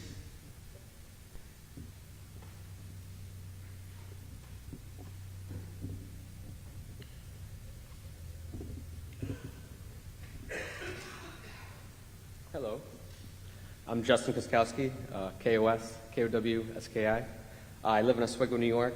I'm a representative for Local 669, Road Sprinkler Fitters. We're about 16,000 strong across the whole United States, about 1,000 in New York. This is a building that will be a great success for us. Be a game changer for everybody, middle class and moving forward. From elementary kids to kids graduating now. They'll have a career either in the trades or in the industrial moving forward. Thank you. Thank you. Any further comments? Okay. I'm going to take a 5-minute break because I need to. The comment period's open. We have people that likely could be showing up for lunchtime, so that's why we extended this period through a lunchtime break, so people could arrive. So as new people come in, the hearing is not closed. It will not close until 1 o'clock, but to afford those people that may be coming at their lunchtime to speak. But I am going to take a 5-minute break so that I can run to the restroom. Thank you.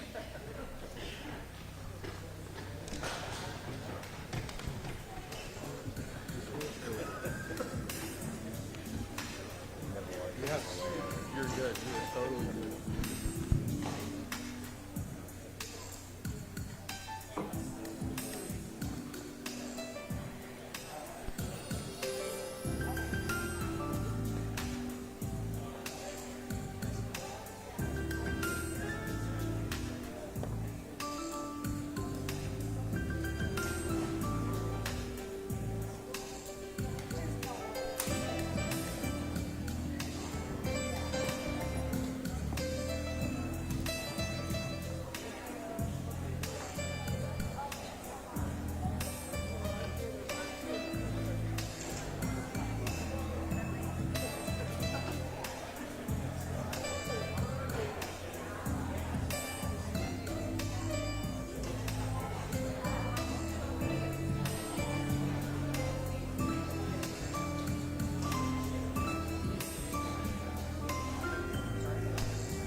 should I?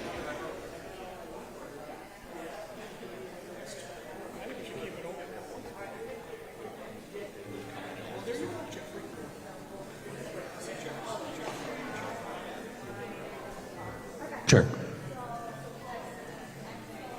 Check.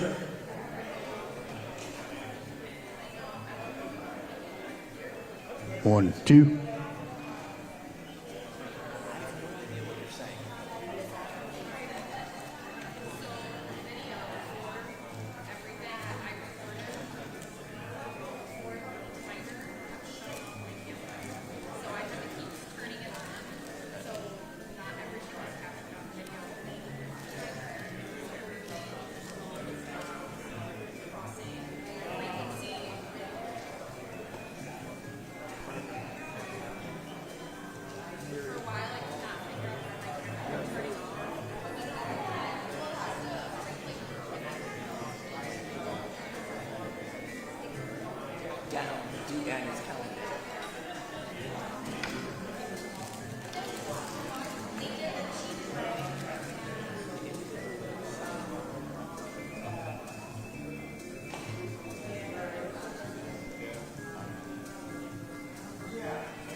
Yep, Bob.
Hello, thank you.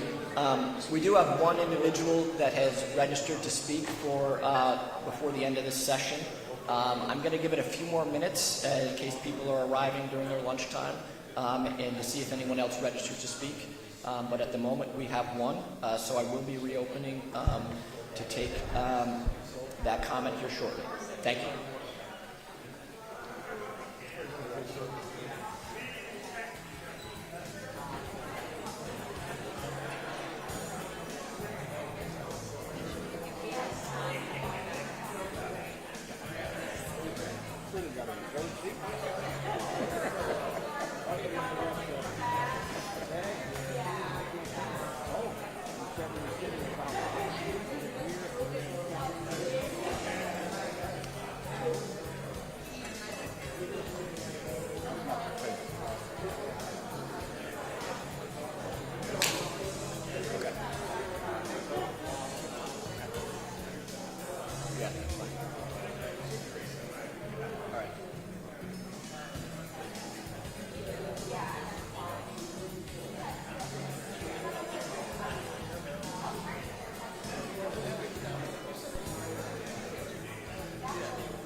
This is a stenographer. So we're a video. Right. Yeah, maybe that's. I don't know. Yeah, I was glad. So I was able to. Well, that was when my son said, first place I went was. So how did she come? I don't know. I don't. But she back in the year. But you've been a student. Yeah. And she's always watching the latest trial and all. Oh, did you watch them? I did not follow. My mother was watching. I was just in the comment. Yeah. So this is my office administrator, and she was sitting there yesterday. I walked out of my office.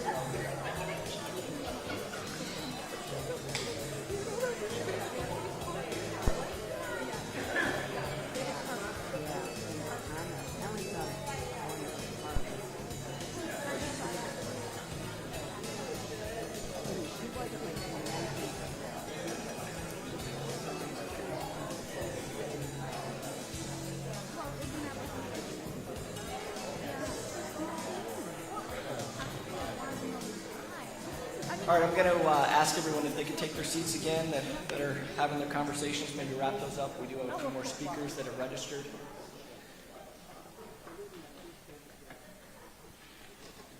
Give it a minute here for people to get settled so that the speakers have their opportunity to speak?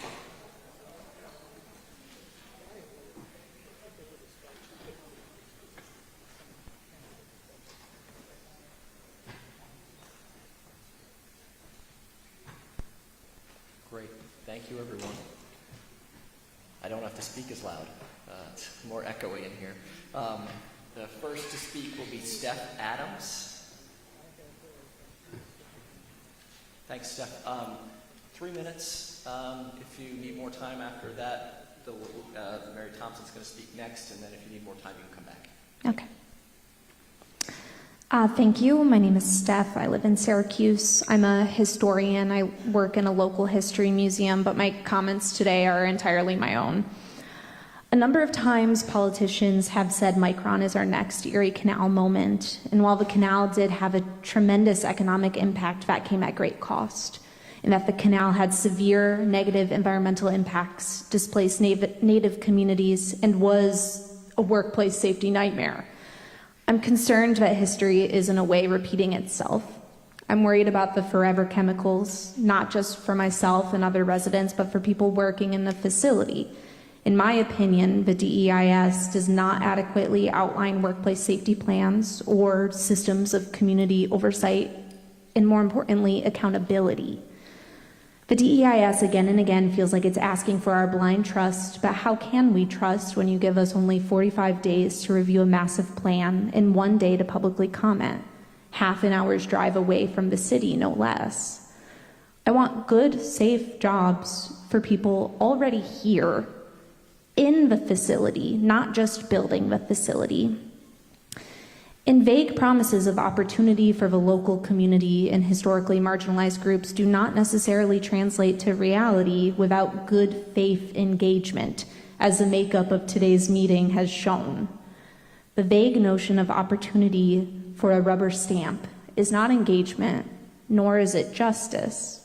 For the past 200 years, Syracuse and the surrounding area has seen infrastructure and massive industrial projects coming in, benefiting few, and then disrupting the many, disrupting the environmental area. And what point is there to studying and teaching and talking about history if we don't ever learn from it? We have an opportunity to do this right from the start. So I encourage you to please do that, starting with extending the comment period and opening up more opportunities for people to publicly comment, not just in one municipality. Thank you. Thank you. Next would be Mary Thompson. Good morning, afternoon, I'm not sure which it is. My name is Mary Thompson. I'm the CEO of the Home Builders and Remodelers of Central New York. We're a regional trade organization with 8 counties in the region. I'm here to voice our strong support for the Micron project and for the conclusions presented in the draft environmental review. Our members that develop land recognize the high standards in this review. Micron has demonstrated a strong commitment to mitigating environmental impacts by incorporating rigorous sustainability measures into its development plans. Their active engagement with local, state, and federal environmental agencies have ensured compliance with regulations and transparency throughout the project. By taking accountability for potential environmental effects and working proactively to address them, Micron is setting a high standard for responsible development in the region, and we thank them for that. This project represents more than just a major investment in our region's economy. It's a generational opportunity to build a stronger, more resilient community. Micron's presence will bring thousands of high-quality jobs, spark innovation, and strengthen our local workforce. But most importantly, it underscores a pressing need that we can no longer afford to ignore: the urgent demand for more housing. Micron's arrival highlights a critical need for more housing in our region. This project should be viewed as a catalyst for proactive, smart planning, encouraging state and local governments, developers, and communities to work together on solutions that meet housing demands while preserving environmental quality. As Micron and its supporting businesses bring in new workers and their families, our region must grow in a way that is inclusive, sustainable, and forward-thinking. That means making housing a central part of this effort, not just for newcomers, but for those of us that already live here. This is our chance to plan smart, to prioritize affordability, and to ensure we don't leave anyone behind. Micron is not just building a factory, it is helping to build a future. The company's investment in education, training, and partnerships with local schools and colleges will ensure that today's students are prepared for tomorrow's careers. This is an opportunity to keep our young people here in New York with good-paying jobs, meaningful futures, and as productive citizens. 10 seconds. The Micron project also offers a powerful reminder that progress doesn't have to happen in isolation.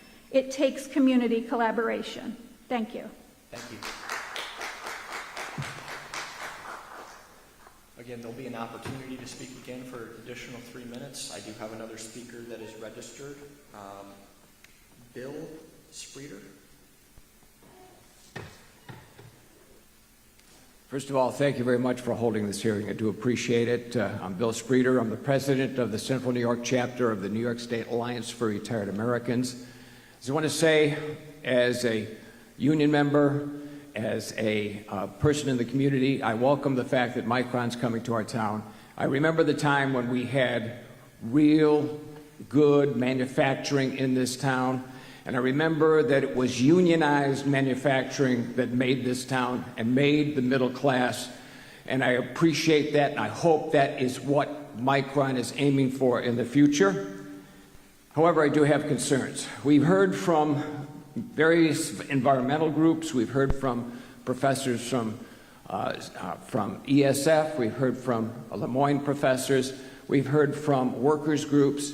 And we're concerned because Micron doesn't necessarily, in its past, have the same kinds of things that we anticipate in New York State, such as good-paying labor jobs. We would like to have the jobs as middle-class jobs. Many of the jobs that will be in manufacturing may not be, in fact, middle class. We're concerned about that. We're concerned about workers' safety. I attend Workers' Memorial every year, and a lot of people in New York State die as a result of being on the job.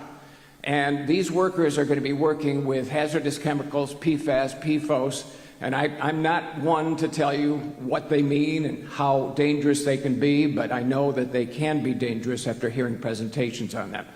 So I'm just hoping that Micron does everything in its power to mitigate any effects on the workers, to make sure that the workers are really protected. It's not just the product that's protected, but that the workers are protected in a safe environment, that they can go home to their families. So these are some of our concerns. Our concerns also rise with the idea of wetlands. I remember where I lived in Baldwinsville, we had an awful lot of problems with water. Well, with all of this concrete being built, which is great, all of this being taken over, we have to have wetlands. And from what I've heard, if Micron could make a commitment that the wetlands would be greater than what they anticipate now to create, to take the place of the wetlands that now exist, we would really appreciate it, because all those people who are around them and the whole community will depend on the fact that there will be no flooding. And you know that's been in the news and elsewhere. So we're concerned about the safety of the environment, concerned about the safety of the water, concerned about the safety of the employees, and we want them to have good-paying jobs. And in that sense, I hope that Micron doesn't take the kinds of things that other employers have done, like TCG Player and other employers, where they actively fight against the union, threaten the unions, and threaten them to get out. So please, Micron, make good on real commitments that you've heard here today with other speakers. Thank you very much. Appreciate it. Thank you. Anybody else that hasn't spoken that would like to speak?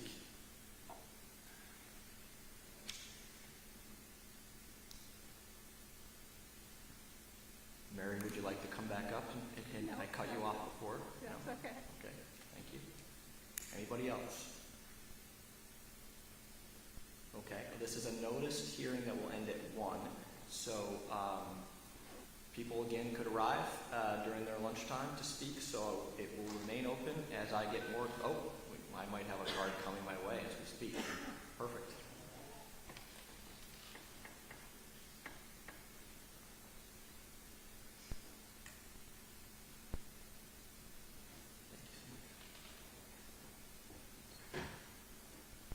All right.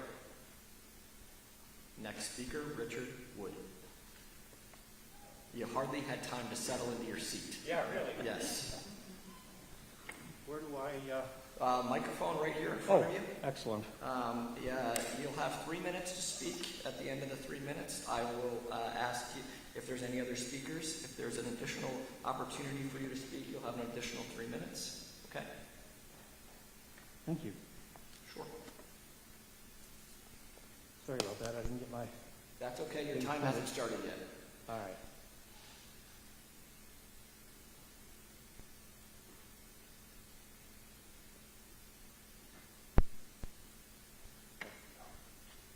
You can stand at the mic and face up if that's so that the stenographer can hear. Of course. Yes. Thank you.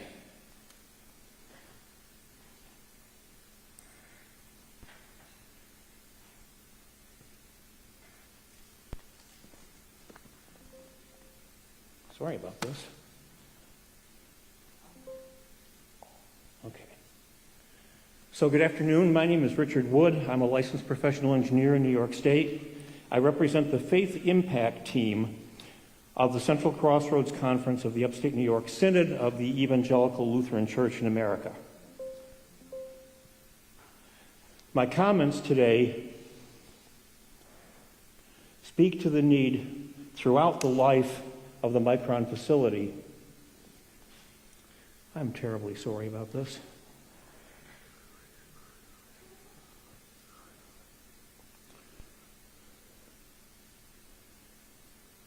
My comments speak to the need throughout the life of the Micron facility for a strong mutual good neighbor relationship with open two-way communication between the community and Micron. To help maintain this relationship, we urge, that is our consultancy, that a community engagement board be created to monitor and address the many facets of facility construction, operation, and community impact that are identified in the DEIS, as well as impacts that may well arise over the facility's lifetime that are not identified. The CEB, this Community Engagement Board, should be charged and empowered to monitor facility operation, regulation, and interaction with the community, and to provide a strong, open communication channel with Micron and the community, with and between Micron and the community. The CEB could be an expansion of the current Community Engagement Committee, which so far appropriately has addressed itself mainly to economic impacts and community benefits, or it could be a new body charged with monitoring facility operation and interaction with the community. The role of the DEIS is to provide factual basis for deciding between facility options, including the option of no facility, based on present knowledge. Many impacts can be addressed at this stage only by reference to compliance with applicable regulations. The application of regulations, and in some cases the regulations themselves, cannot be specified clearly at this stage. Impacts not foreseen in the DEIS may arise as well. Thus, many impacts will be fully understood only in the future when details of regulation, facility technology, and facility operation are established and actual operations observed. Further, many changes in technology, environmental conditions, facility operation, and the surrounding community can be expected over the 40-year life of this facility. Thus, community understanding of and engagement with facility impacts on the environment and the community must be an ongoing process, sustained by the CEB. This process must be informed by detailed understanding of facility technology, construction, operation, impact monitoring, and interaction with the environment and the community. 10 seconds. 10 seconds? 10 seconds. Okay. You have additional opportunity, but Okay. finish up right now, and how about that? Okay. I interrupted your train of thought. Yep. In closing, the Micron facility will bring many benefits and changes to Central New York. The Faith Impact Team wishes to welcome Micron as a neighbor both now and into the future. Micron will bring many opportunities for community interaction and growth. To embrace these opportunities and the changes they will bring, a good neighbor relationship with strong open communication is essential. This includes understanding the facility and its operations and impacts. We hope that Micron will engage the community in decisions affecting Central New York and our environment with openness and good faith. We believe that a strong, adequately resourced community engagement board is essential to create and maintain this relationship to benefit the entire community. The Faith Impact Team looks forward to participating in this relationship. Thank you. Thank you. For your comments. No problem. Any other speakers that would wish to speak? Okay, please come forward. Please state your name and spell it for the stenographer, please. Peter Kaplan, Caplan. I live in Baldwinsville. Not having had the opportunity to review the EIS, I wanted to find out within that community fund that Micron is setting aside for various improvements, if there's any thoughts about supporting or underwriting some alternative energy for the Micron employees that are going to be buying homes, whether or not there's any provisions for solar or wind power to offset what Micron might be using, and whether or not they would be investing in community energy programs throughout the region. I was also interested, has there been any assessment on the businesses that will come in as a result of Micron coming here? Have they done an economic analysis? And again, I apologize for not having had the opportunity to read the EIS, but I'm just curious what the downstream economic impact beyond Micron is, if they are anticipating other businesses, industries that are planning on relocating in support of Micron, or as a means of just providing additional services. So I wasn't sure if that was included, or if there are some insights as to what other economic activities would be a result of Micron's coming to town. And I appreciate the time. Thank you. Thank you. Any other speakers that would like to speak at this time?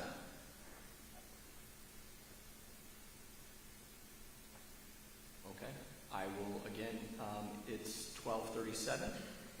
Oh. I had a couple of additional points. Please stand back up. Yeah, you can make additional points at the microphone. Thank you.